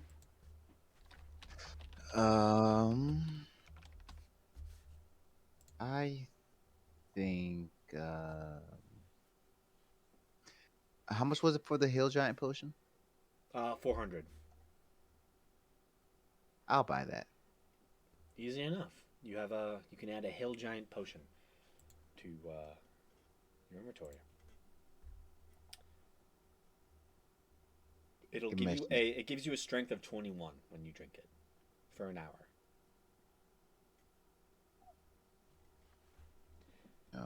Alrighty. Gamesh one. That's gonna set me off. Be a new type of work. Oh yeah, your plus to hit for that hand axe. Woo. Well, finally, I might start landing. Might finally start landing. Hell yeah. So, as you all begin to file out, the last thing you hear from this individual is, "Oh, by the way, if you ever decide to come back, just know my name is Craiglin, and it's been a pleasure serving you." Craiglin. I hope to see you again, Craiglin. Me too. Can I have your name as well? Very dear. Very dear. Pleasure to meet you. Have a good day, all. And get Bernard. And so you leave the diminution addiction and begin to filter your way out and into the main square. And now my voice can recover. It's a hard Yeah, that's definitely a rough one. It's not too bad. I've had worse. but it is a little hard to do. It's like old school New Yorker, I feel.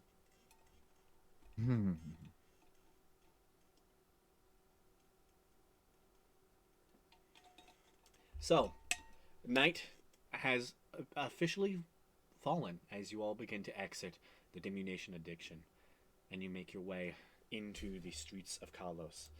I'm assuming you try to find a place to sleep.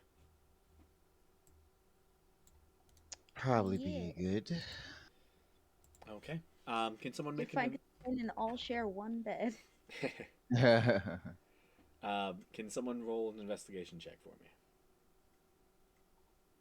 Perhaps we should ask our wizard, Ah, our yes. good friend Seer. Seer says, I'm kind of tired, but okay.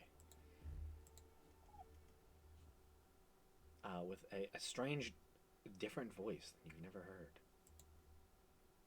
She's Ooh. possessed. Oh no. Uh, Oh so, no. Seer leads you to a sizable inn, specifically near one of the um, sections of the city where you see the main gates are, located between the different sections of the city.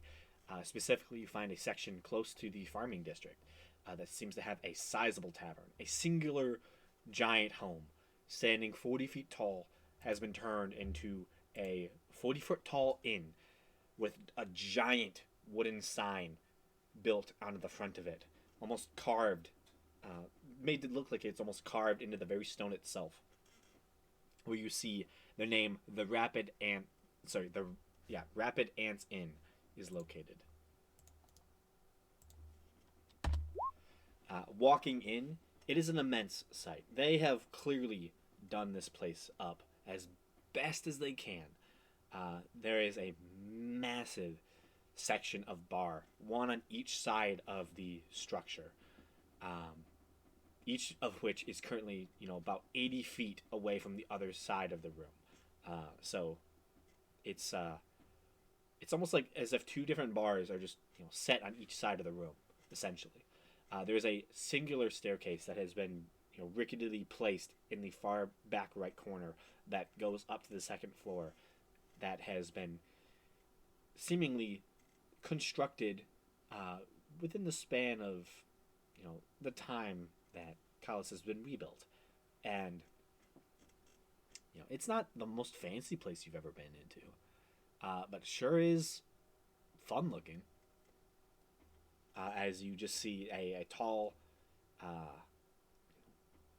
3 stories of rooms that dominate the sky above all of you, as everyone around you is drinking to their heart's content. You see many Goliaths, many what seems to be half Goliaths, humans, half elves, dwarves, all types of peoples have found refuge in this Ants Inn.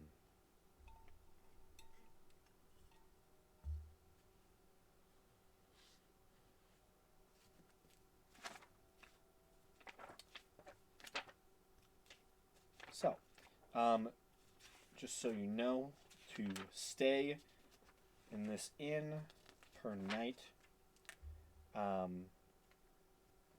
for each of you, it would be about a gold piece each. Oh, wait. Sorry. 5 silver pieces each. Sorry. Uh, 6 of us, right? So 3 gold pieces. Yeah. Okay, I got it.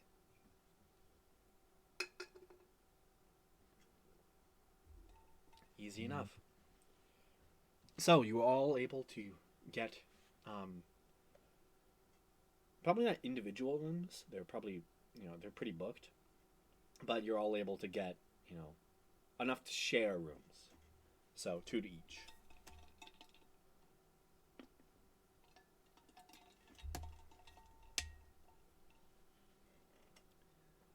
And overall, upon entering your rooms, it is an interesting sight to note that for the first time you felt kind of as if you're in a normal city. as each room has a fairly normal sized bed, maybe a little bit bigger than you would expect, but nowhere near giant sized.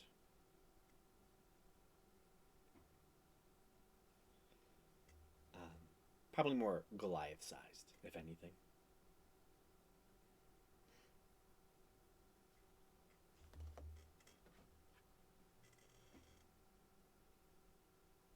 For the first time in this entire adventure, Faradir will get to sleep in a bed that her like shins down doesn't hang off of.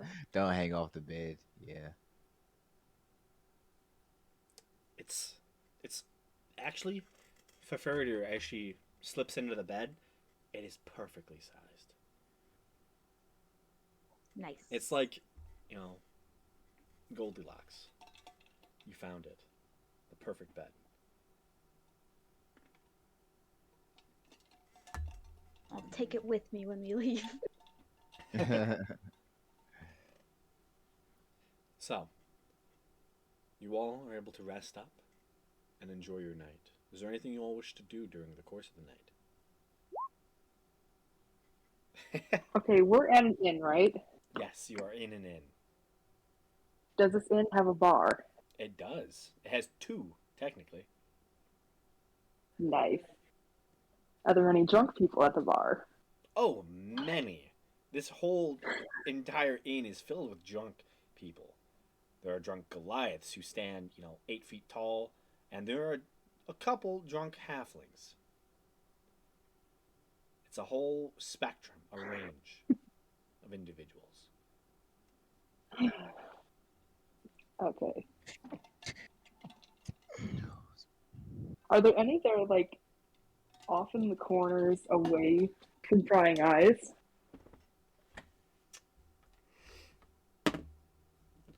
Personally, doesn't seem like there are any off in the corners. All the drunk people have seemed to have almost like gathered into a central mass in the center of the room. Okay. Yeah, and it looks as if, like, as you're like, kind of watching this all occur. There's gonna be a bar fight. They're all gathering and they're splitting into groups. It looks as if like they're gathering, like sizing each other up, teaming up to have just a massive brawl.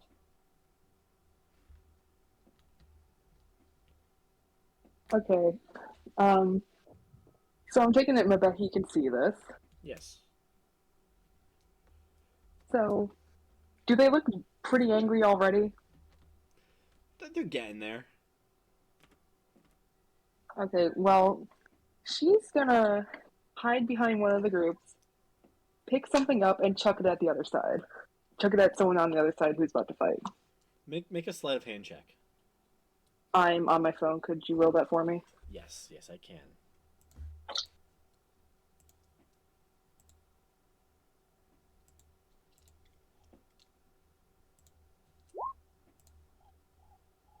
Oh, yeah, with a 31, all of a sudden, for the rest of you, who are probably, chilling out in your rooms at the moment, you hear a single crash, and then what sounds like a war happening outside your doors, as the sound just reverberates through the large stone building, and a massive brawl ensues. You see, apparently, two Goliaths were the heads of this fight, as they riled everyone up and gathered teams, and they all proceed to just beat each other up for the next series of moments. Okay, while this fight's going on, I bet he's gonna try and sneak around to anyone who gets knocked out and pickpocket them.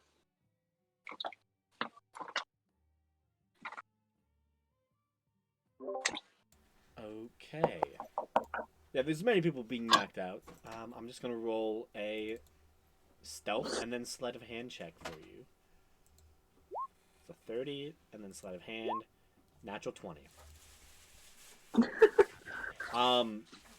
Seems like most of these people probably didn't come with much, but the fact that you're able to rake over, probably 50 people, over the course of this next, 10 minutes that you're just like crawling through people fighting and like beating each other up, you're able to get a decent payout actually. Nice. You are able to get 27 gold pieces. Nice. She's gonna retreat up to her room with her payout.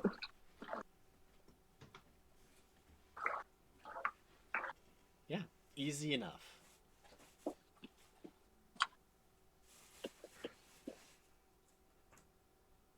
Anything else?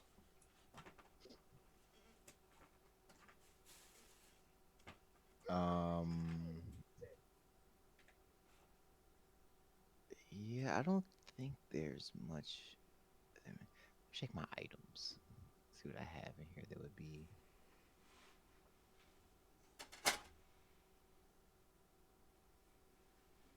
I cast plane shift and go to the fire plane. Hell yeah. Do you have the tuning fork? I do, but I'm not about to do that. You also have a couple other tuning forks. Just for a fun little trip. This for a fun little trip, just to see what it's like. A day trip to the fire elemental plane. What could go wrong? Yeah, I have one for the material plane, one for Feywild fire plane, and one dark tuning fork, which we weren't able to identify where it leads to. Mm-hmm. I plane shift to the material plane. I appear 5 feet away from where I am now. Sad part is that's not how it works. I wish it was. I could teleport, but sadly. I will crack open my dragon mixture Mm. Okay. and see how that gets the Gamesh feeling. Yeah, so you pop open the dragon mixture, and how big of a swig do you take? No need to be soft about it. Let's say I take like 2 shots worth. Okay. You take 2 shots of the dragon mixture, and make a Constitution saving throw. Ah,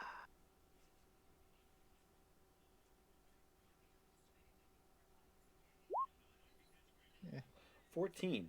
Um, you it 2 shots is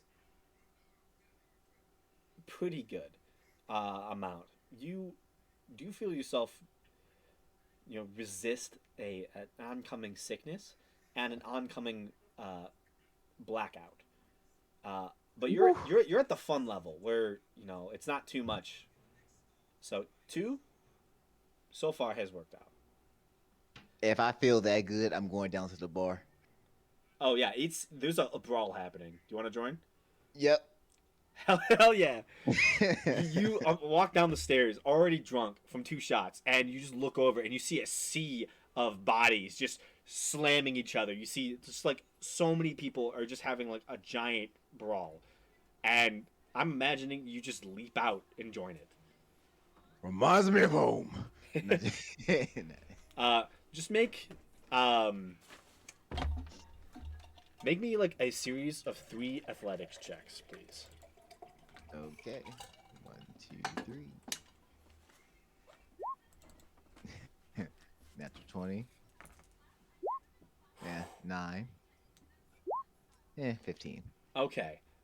You see this happening from the staircase itself, and you jump off the balcony of the stairs and immediately sucker punch one person right in the face, knocking them to the ground. You do a tuck and roll, you get up, smash another person in the face, and then you knock another person in the face. You knocked 3 people out in a single 6-second round, as you just did like a flying wrestling move leap off of the balcony. Then you proceed to have 4 people turn on you and just punch the shit out of you. You take 6 points of damage. Nice. As you're just beaten up by a mix of, there's a half orc in there's a Goliath, there's a halfling and a human, as they just proceed to just beat up on you. After taking that, you're able to begin to fight back, and are able to knock out the halfling, the Goliath himself, the half orc. The human just runs away, And over the course of the next fight, you do average. You're able to stand your own. You're not knocked out. Um, and yeah, you have a good time for the next probably 3 minutes or so until the door bursts open. And what seems to be a dozen Goliath guards come storming into the place, weapons drawn and out, and people scatter. I need you to make a dex saving throw. Oh no. 17. Love it. You're able to quickly realize what's happening, and you run, leap over the banister of the staircase, and bolt up the stairs. You're able to lose one of the guards who saw someone running up the stairs as you go hide in your room, like unlock it real quick, and shut the door quick enough, and then stop yourself, and just like do the soft little as the door finally closes, and you hear what sounds like heavy armored footsteps go down the hall, and you hear another one and another one as they proceed to look for you, but you escape the wrath of the guards. Ooh, Seer would have beat the shit out of me. Who are you Okay. rooming with, by the way?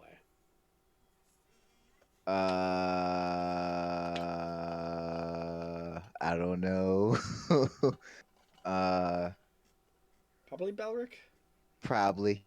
Yeah. So, Belric, you see, Gamesh took 2 shots, got real drunk, went downstairs, and has just came running, bursting into the room, and quickly closing the door, slightly stealthily. And as he turns around, he has probably a black eye, blood coming down his nose. His mouth has blood on the very edges of it as he has like a little busted lip. He's most definitely been in the fight. What do you do? Ooh. You had fun out there? I mean, yeah, until the guards came. Huh. You want me to patch you up? No. Minor stuff. I was the drinking got me a little sloppy. That's all.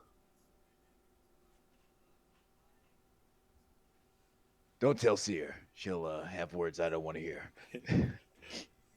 Yeah, I won't. I feel like you won't be able to recover from that. Yeah. Because if I got arrested, that would have been something. And on that note, I'll go turn it in now. Okay. So, the night ends if no one else has anything they wish to do. And you all awaken.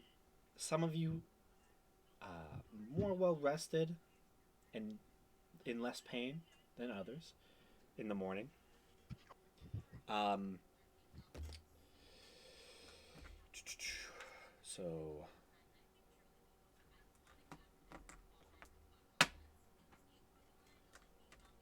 okay. Waking up in the morning.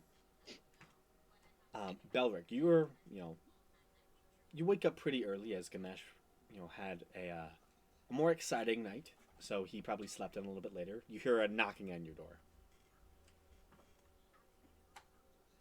Yeah, I'll go over to the door and open it, see who it is.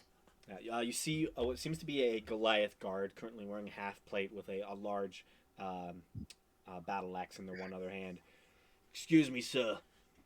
We're looking for some individuals who caused some mischief last night in the fight downstairs. We're hoping you have some information for us.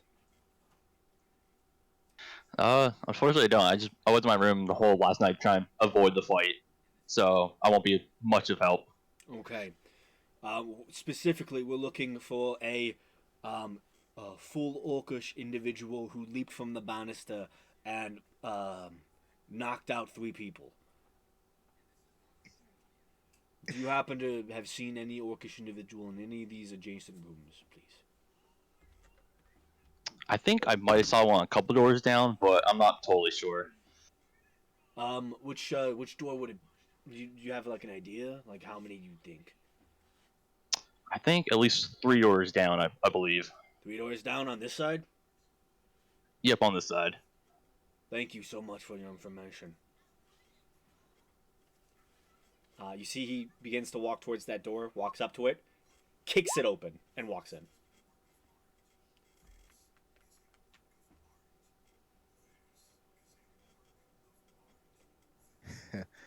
Um, so actually, Oh you no. say that. So I need to know. So Laura, who would you be rooming with? Um, Seer? Seer. Okay.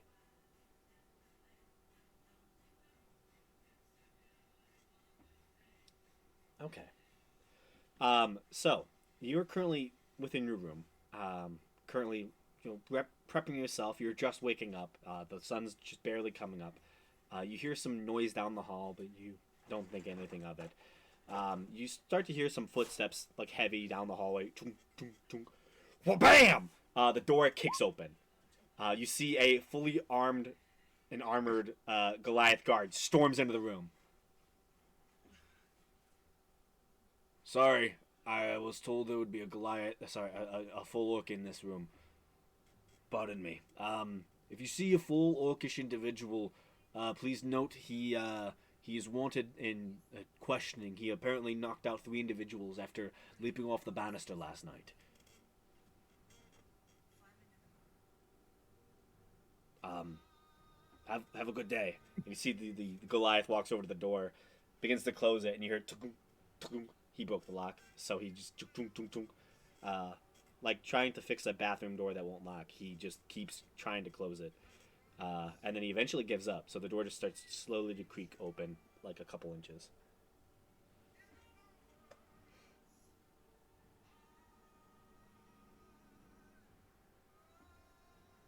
Would I have noticed that it was Fairdare's and Sears' room at all? Probably, but it already happened. Yeah, I'll just quietly slink back into my room. Yeah, Gamesh is probably still sleeping. Oh.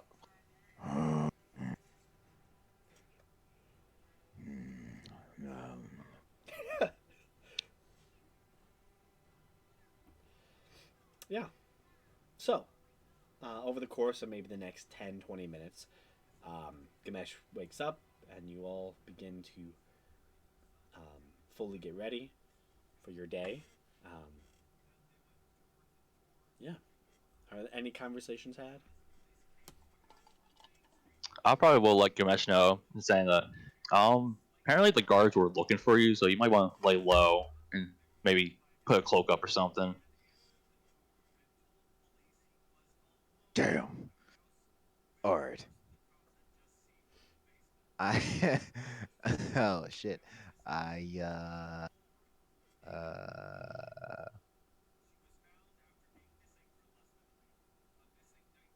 I don't think I have any way of hiding myself. Um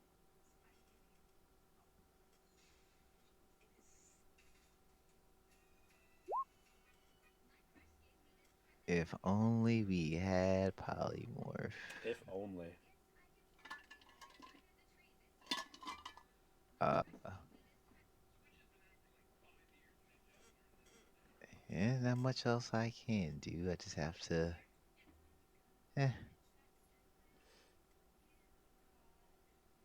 I'll just have to hope I don't get caught.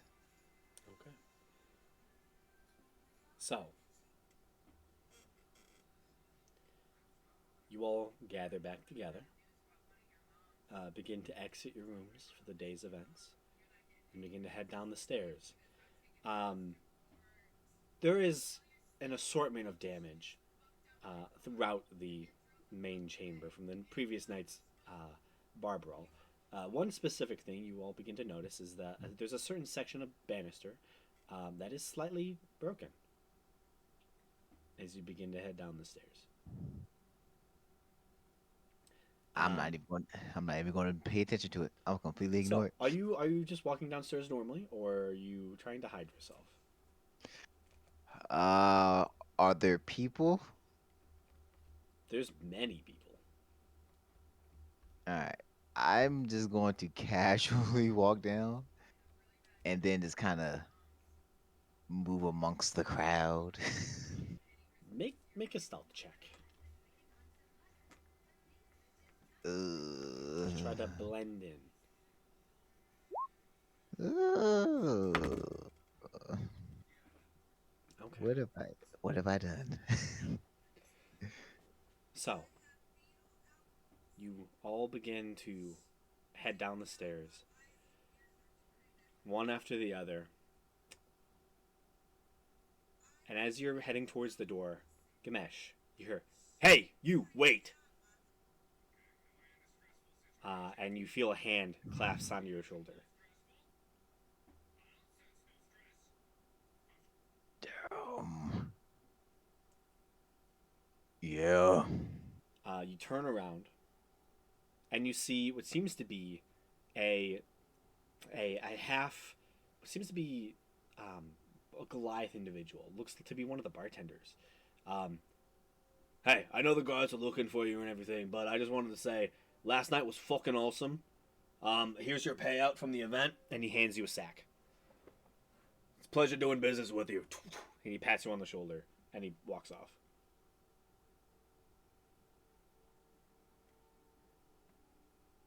Right. I don't question it.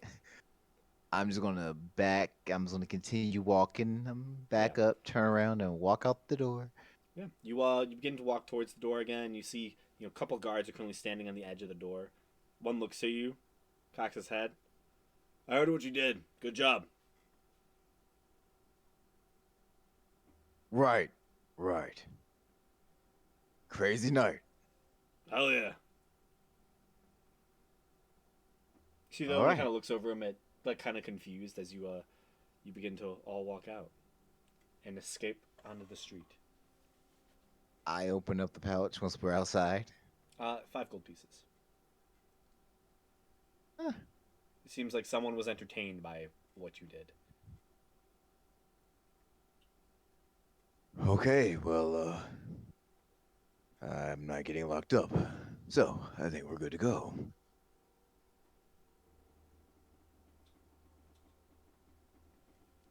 So,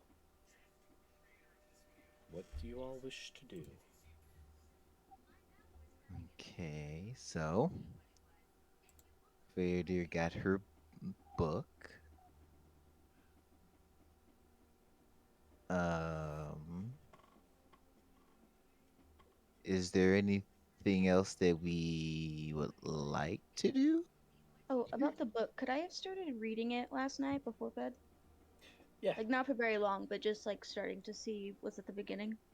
Oh yeah.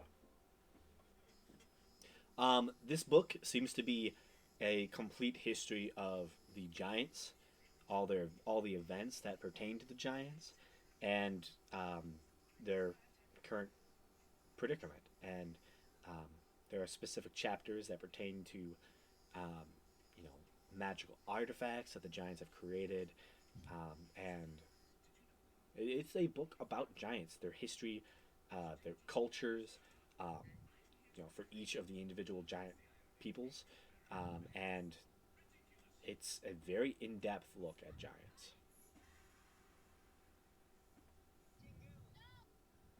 and everything else that pertains to them. And there is a substantial chapter about rune knights and how they are formed and how they can be trained.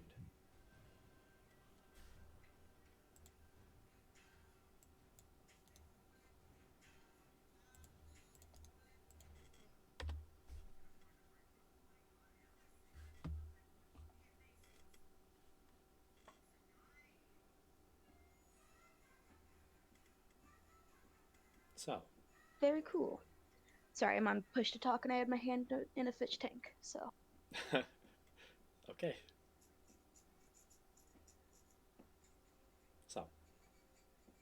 Anything else you wish to do in the city of Kalos? Um, I don't think. I don't know. Is there? Uh, I'm not really wealthy, so I can't go out buying a bunch of stuff. You can try and see if there's something that needs to be done. Yeah, 3,000 gold, 7,000 gold. I was like, Jesus Christ. They're rare and very rare artifacts. They are. I know.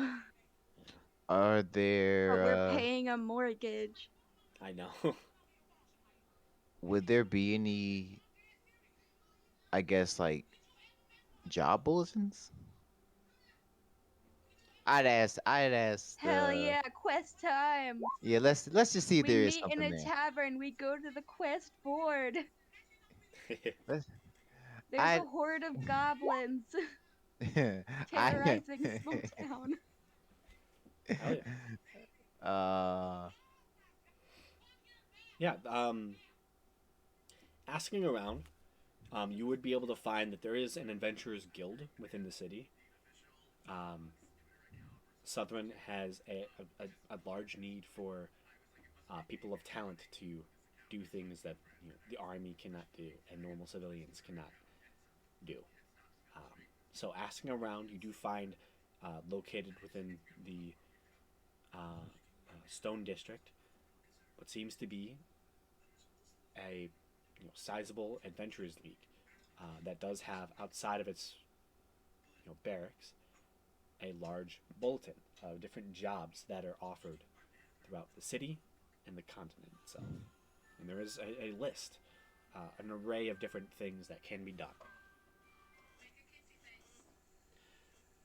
Specifically, one of the first ones that probably catches your eye is an archaeologist asking for an escort into the ruins of Midas. There is a bounty on a gang of a war party of gnolls outside of Knollhole that have gone rogue. okay.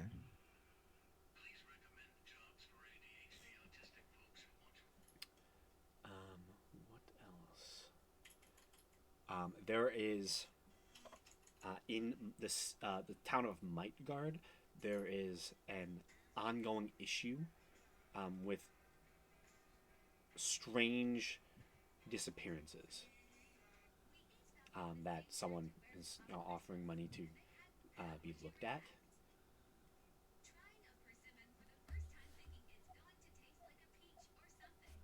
Um,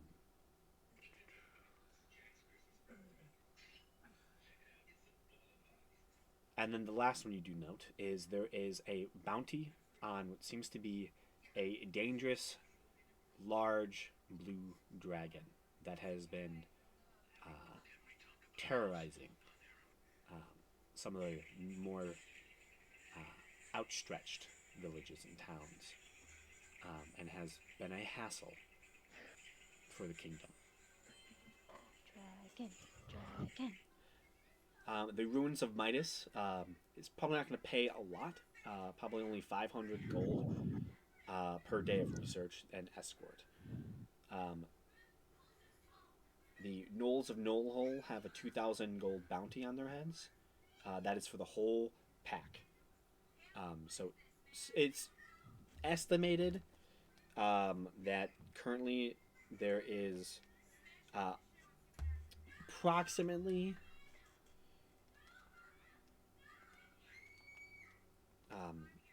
at this point maybe 20 gnolls within the pack that would need to be dealt with. So 200 gold each. The events in Mightguard are currently the post is offered by the town guard there, and currently would probably be about 1,500.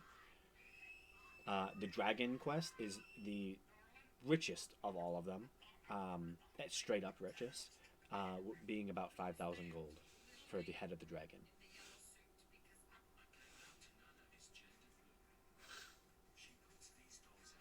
All right. And I'm guessing the ruins would probably be in the mountains. I would assume so anyway. You could just, yeah, that would make sense. Hmm. Well, I just figured we'd look. Anything piquing anyone's interest?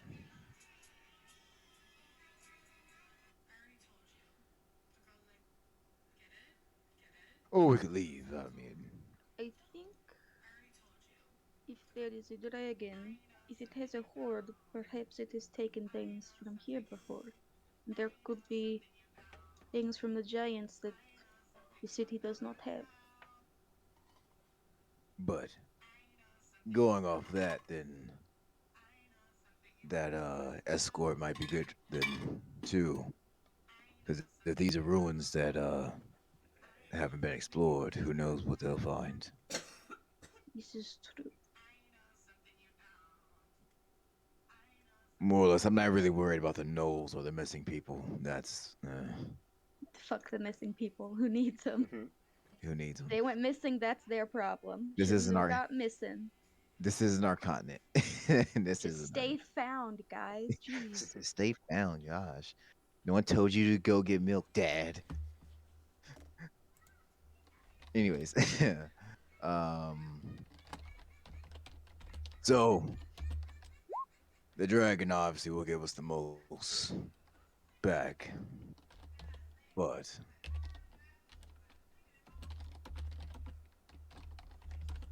like you said, the horde. So we might be coming back with way more than we think. is there any indication on the size of the dragon? Just said large. Large. Okay. Probably like an adult blue dragon.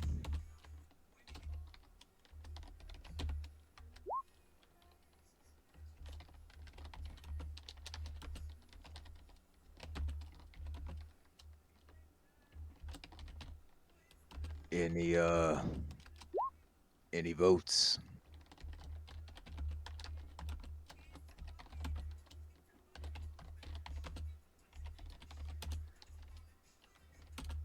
I mean, I would think the escort mission probably the safer of the two between that and the dragon. Probably. Well, no, knowing our luck, everything's probably gonna try to kill us regardless. Yeah, that's true. Probably the dragon will show up at the same time we're escorted. Oh, that was suck ass. I mean, The mission does state that the dragon is north of the village of Ville. You know So what? if we wanted it to would stay be here over for there. a little bit, we could do both. The escort and the dragon. I mean, yeah, honestly, Because we have what another about month and a half before the. Yep. Yeah, we got time to kill, baby. Plenty of quests Yeah, that you can do. we definitely can. North of. It would be this area. Here, let me do this. Oh, there it is. Okay, cool. There we go. yeah. Well, we haven't really done this before, so stay here and make some more extra gold. And maybe find some more giant relics for you along the way. Maybe. And I guess we could save the people. I don't know. Yes, helping people is always good. All right. Well, We are all veer towards completely neutral alignments. There is no good or evil. there is no good nor evil. There is just gold. You know, that's what a mercenary is. Yeah, right. all right. Well, which one first?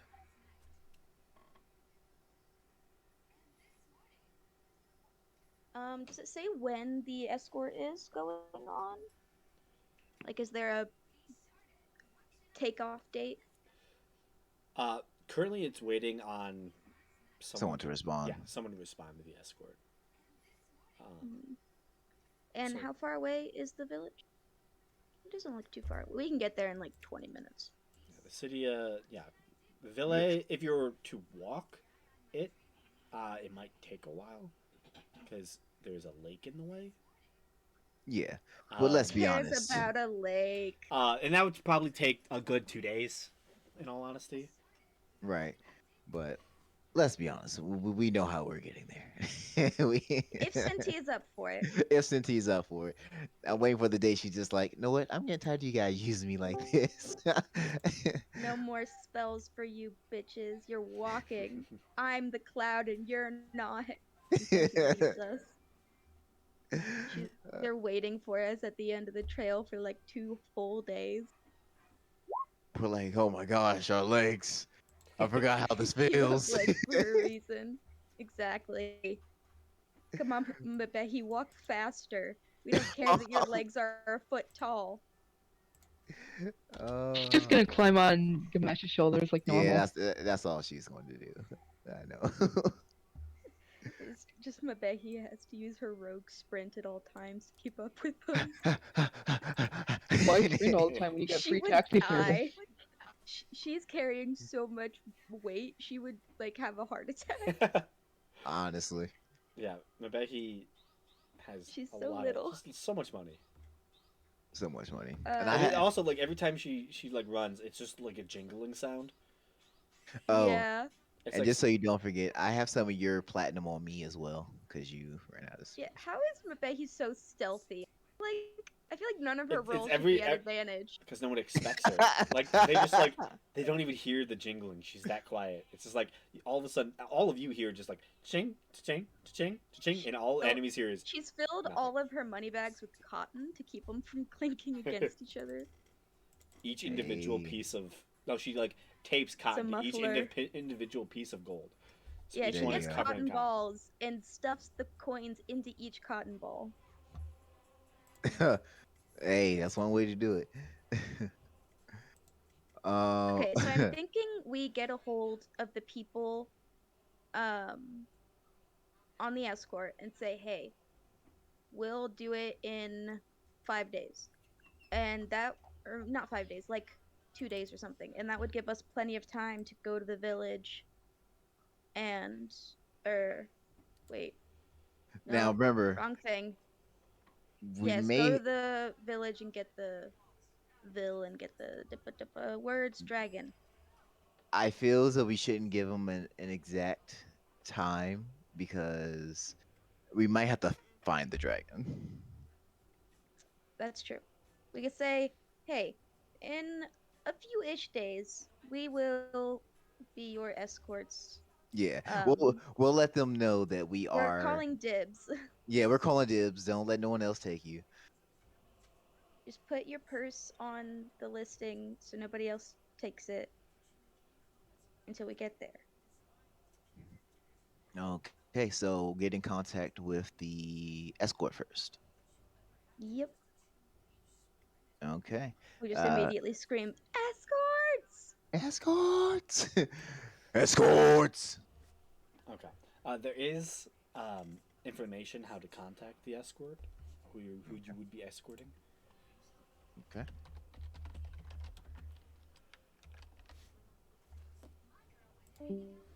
So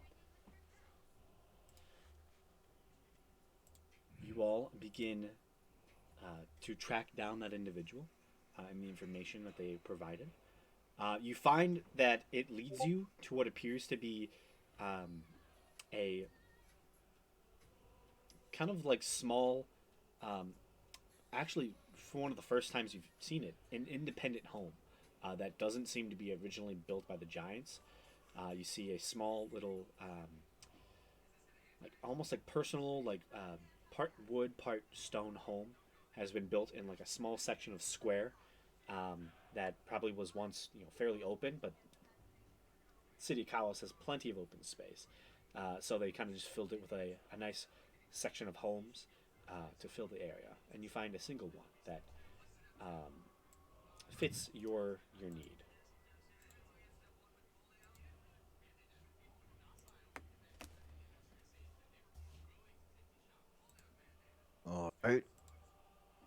guess this is it. I'll knock on the door. You do a nice little knock on the door, and you wait for a few moments until you hear the door opens. And you currently don't see anything. It just seems to open, a good like 4 or so feet open, and there doesn't seem to be anything there currently. Hello? 1 second! You hear echoing from the distant section of the room. Can you... Fuck it. Can you tell my invisible person to close the door, please? Do you want us to come in? Sure, fine. We had to stay outside and close the door. Scream through it. All right. I guess we'll step in. Yeah, you begin to step in, and as you begin to, you see the door kind of creaks open further, as there seemingly is something that is currently opening the door for all of you. Alrighty. Okay. Once everybody's in, I'll look at the door or around like Close the door.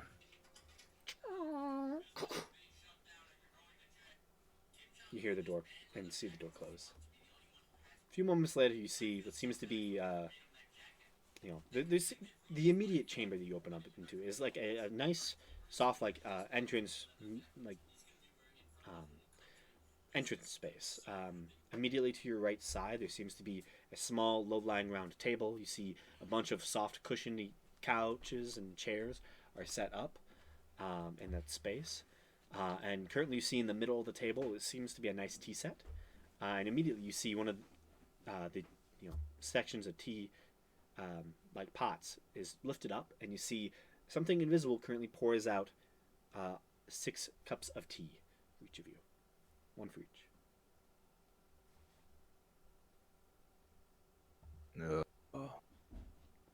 Thanks. You see the teapot itself almost like does a nod, and it's set back down on the ground, on the table.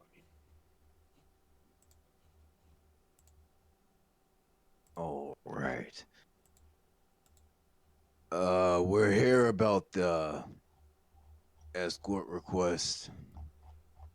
Yes. Yeah. That sounds wonderful. Just give me a moment. I'm almost there. pick up the cup of tea and have a sip, I guess. Okay. You have a sip. It is a nice chamomile. It's nice.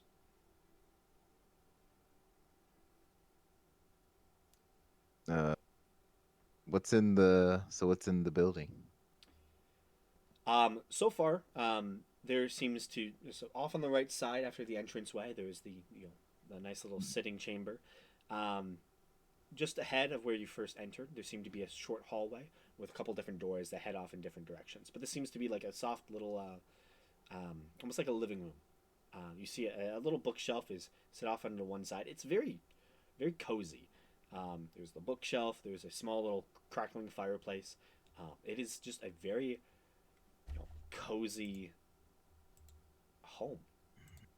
It's very strange. It's like offset the perception of the city that you've gotten thus far. All right.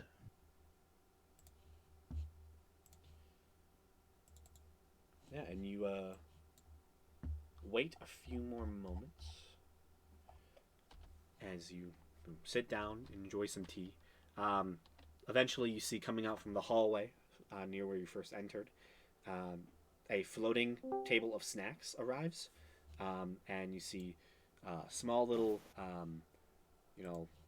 cheeses and crackers are brought out and placed before you all.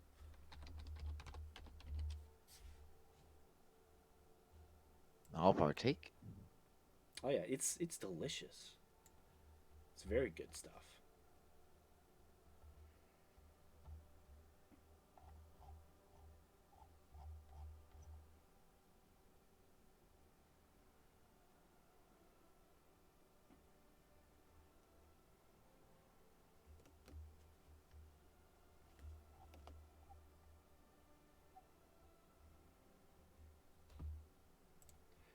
So, a few moments later, you hear footfalls and almost like heavy breathing start to come from the hallway. Um, and currently running almost around the corner, you see a fairly young individual begins to step out. Immediately, you see a figure with almost like partially silvery skin. There seems to be some tinge. You've seen it before of like an angelic blood within this individual. Their hair is short, uh, jet white hair that on the sides is cut really short in a faded style and has like long, um, it's long up top and kind of drifts off to the left side. You see they have just beautiful, almost like teal eyes, um, and you see they wear very nice, um, wizard robes. This is clearly a scholarly wizard type individual. Currently, strapped onto their right side is a large bound book that would resemble Seer's spellcasting book. The individual kind of walks out in a huff. You see he has a couple papers in his hand. Oh, hi. I'm glad you all made yourselves comfortable. Please give me a moment. You see he holds the papers in his hand. Um, take this. Where are you? And you see the papers just snagged from his hand. Thank you. And you see the papers just like quickly drift around the corner. Sorry about that. My unseen servant, he's he's quite a little bit of a mind of his own, and he's quite sassy now. I don't really know how to. I don't know how to. I don't know what to make of it. Honestly, it perplexes me a little bit. I've been trying to deal with that. So sorry about all that. It's a pleasure to see all of you. Um, sorry, I should probably introduce myself. Ah, sorry. My name is Olin Dunnett. All in. Done.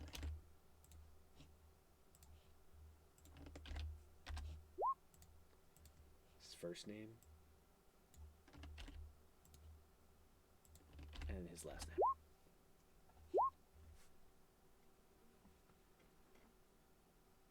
He done all and done it. Gone and done it. name. Okay. Um, um, can I have your names? Uh, I'm Gamesh. Gamesh, pleasure to meet you. And he kind of walks up and holds his hand out very eagerly, ready to shake it. I shake his hand. He shakes it. You see, he pulls up a stool and kind of sits himself down next to you. Your companions. Faradir. Yep. Hi, I'm a Belric. Pleasure to meet you, Faradir, Belric. Santi, pleasure to. Interesting. I have not seen a Warforged in some time. It's maybe been like 3 years or something like that. Interesting. That's very recent compared to everybody else. I travel a lot and I do a lot of different research in different parts of the world, so I've seen quite a bit. There's a decent contingent of Warforged, not here, but in another part of Southern. Um, but I haven't been to Stoneshold in quite a bit, so I haven't been able to see them as often as I would like. People are very interesting.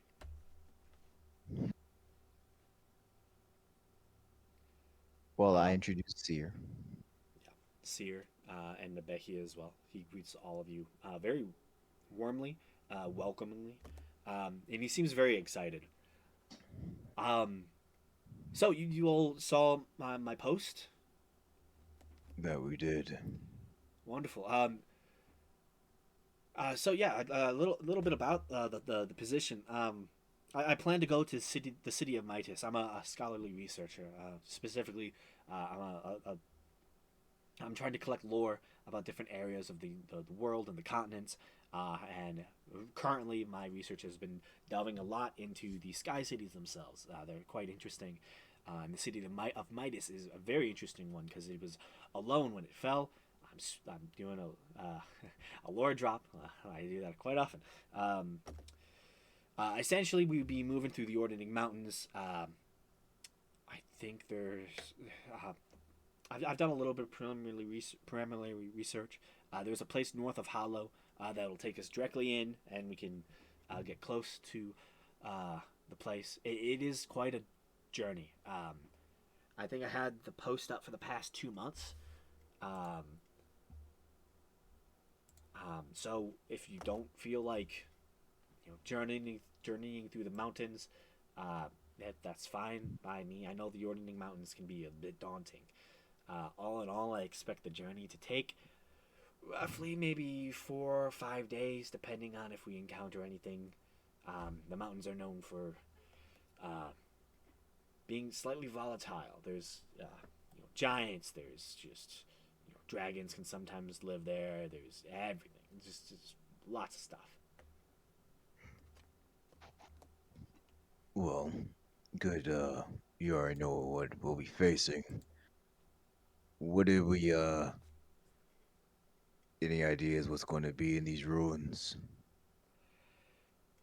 I know that Midas has been a site of research for a long time now.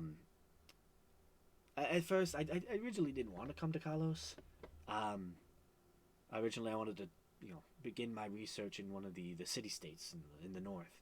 They have easier access to it, and have, for centuries been able to research the city.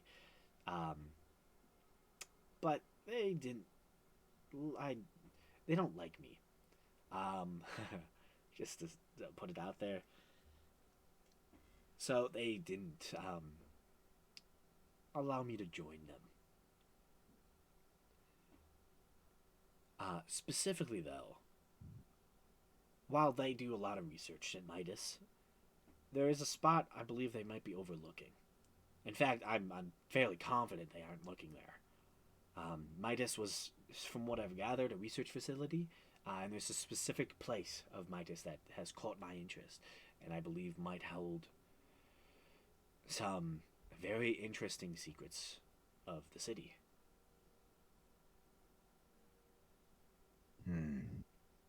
All right. Well, we're interested, but there's something else we need to do. Apparently, there's a blue dragon in this area, Oh, or at least to the east of Ville, north of Ville, technically. So we okay, that's fairly close. yeah. So we just wanted to confirm with you that you have your escorts, but we're going to deal with that first, just to make sure they don't overlap. Wonderful. That sounds good. It will take me maybe about 5 days to acquire the correct paperwork, to and then finish packing up and begin to set out. So that works by me. You guys can go do that. I'll get everything ready for the journey. Um, yeah, it should hopefully be pretty decent. You all look pretty strong and capable, so and I can hold my own. I don't want to go alone. Normal mercenaries I know fully. Um, the kingdom's mercenaries I don't trust. You guys don't look too. We're not from here. Yeah, I was about to say. I am, going to pay you decently. Um, the initial journey there, I'm going to pay up front. The rest on the way back, I will give you after. So, I'm not gonna have all the money on me, so it won't be worthwhile to just, kill me and only get half of it. Hopefully, so. Um, but Don't five worry. 500 gold per day, 5-day journey to Midas. So it should be worth your while. Right. You wouldn't happen to have a teleportation circle here, would you? I in fact do. Mind if we got the if Seer here Oh, got the information for it? um, yeah, it's not in this building. I do have one for the city. I can probably work that out. Um, it might take me it might take me a day to do, but I can get that worked out. To give them to give you access to it. It's part of a scholarly grant that I was gifted to do my research in the city of Kalos. So I'll talk with the with my connections within the council, and we'll get that rolling. I can get you the teleportation circle. All right. Well, seems like things lined up for us pretty well then. Oh yeah, definitely.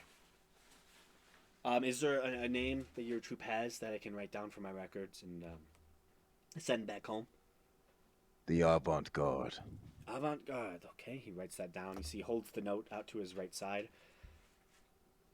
Oh, take that. And you see the note just is immediately lifted from his hands and is taken to the back room, past down the hallway. Wonderful. Yeah.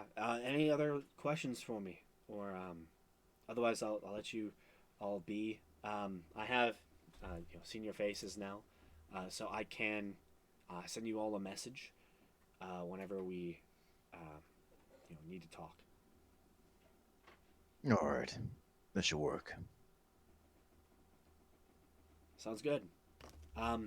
Thank you, Avant-Garde, all of you, for choosing to take up this little quest of mine. I'm sure you'll get a lot out of it as well. There's a lot of knowledge to be gained from Midas, and there's probably a lot of decent treasure in it as well. Sky City all the Sky Cities were fairly well off, so I'm sure we'll find some good stuff. I'm sure. Wonderful. Thank you. And he stands up, and immediately the door just like slams open and hits the back wall. Come on, you didn't have to slam the door. Sorry about that. You see, like he's like almost as scolding something that's not there that you cannot see. Well, I'll leave you to that. And I get up and start heading out. Okay. Yeah. You all head out and find yourselves back out on the street. All right. So, do we wait for a teleportation circle or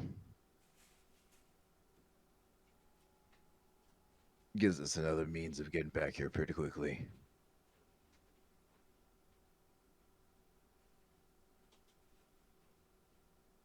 I mean, think I guess it's so. going to be good, but there is the possibility that we will not be able to get it.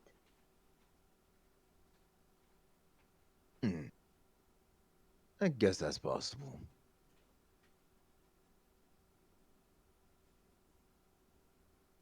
But waiting a day shouldn't hurt, probably. Yeah. Uh, so wait a day, and if we don't get it, then we just take care of the dragon.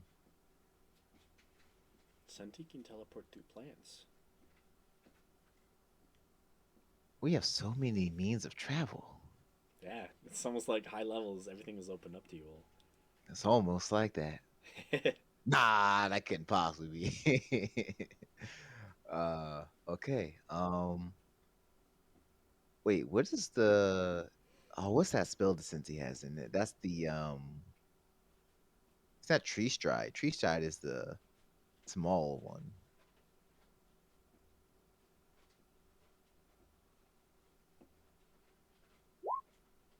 Transfer, yeah, transport via plants. Yeah, there it is. Okay. Oh, nice. Once a day transfer rate. Nice. Cool. All right. Well, and the first thing we saw was the garden, so I guess there would be a tree big enough there. Definitely. When you were in that when you were in the park. Yeah, yeah, yeah, yeah. All right, cool.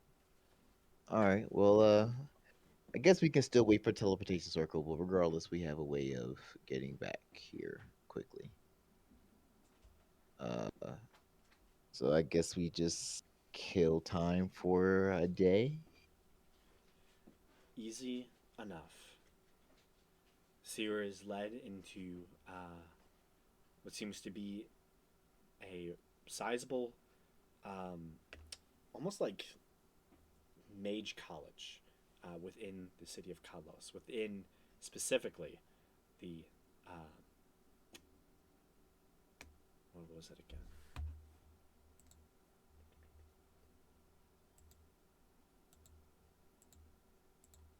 The one district, third district, essentially.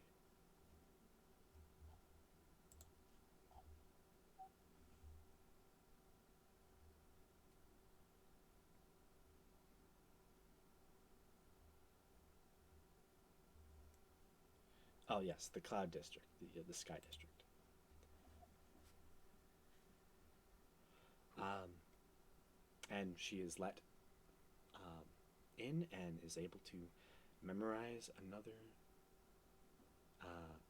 arcane teleportation circle. So, All the right. very next day, you are readied. You have the ability, the means to transport back towards the city of Kalos, and you all have chosen to pick up the quest to kill this blue dragon somewhere north of Ville. You are given, upon accepting the quest through the city guard, a Goliath tells you information about how to further research this endeavor and gives you a name of the chief guard of the town of Ville, who you are to meet with um, in order to discuss further um, information about the Blue Drake. Uh, her name is Zamia Masterwalker.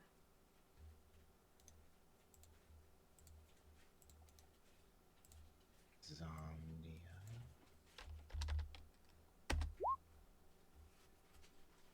Oh, Zamia.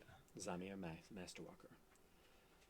You are given a name and a direction, and you all will choose how you get there. Next session, as it's getting a little bit late, and I think I'm going to end the session there for tonight. As you all prepare yourselves to take on a blue dragon. All righty. Thank you, Whew. thank you all for playing and enjoying the city of Kalos. Of course, of course. That was nice. A nice little few days of respite before anything too bad happened. Yeah. Honestly glad the bar fight plan worked and didn't crash on me. I mean, you have amazing stealth. Yeah, the fact that you got like I believe it was like a 30 each time. Yeah, you were Yeah. over 30 for all three of those rolls. That's stupid. Like That's rogues for you. 30 or above for three rolls. That's too much. No one would have been able to catch you. None. And even if they did, they got to deal with us afterwards. They- Yeah. Yeah. You get the sense though that that probably happens regularly. Those types of bar fights. It's a it's a strange city. Man, no, that's a good city though. It's an interesting premise, you know. Oh yeah. Man, okay, cool, cool, cool, cool, cool, cool. Yeah. So, I would like to thank you all for playing, and till next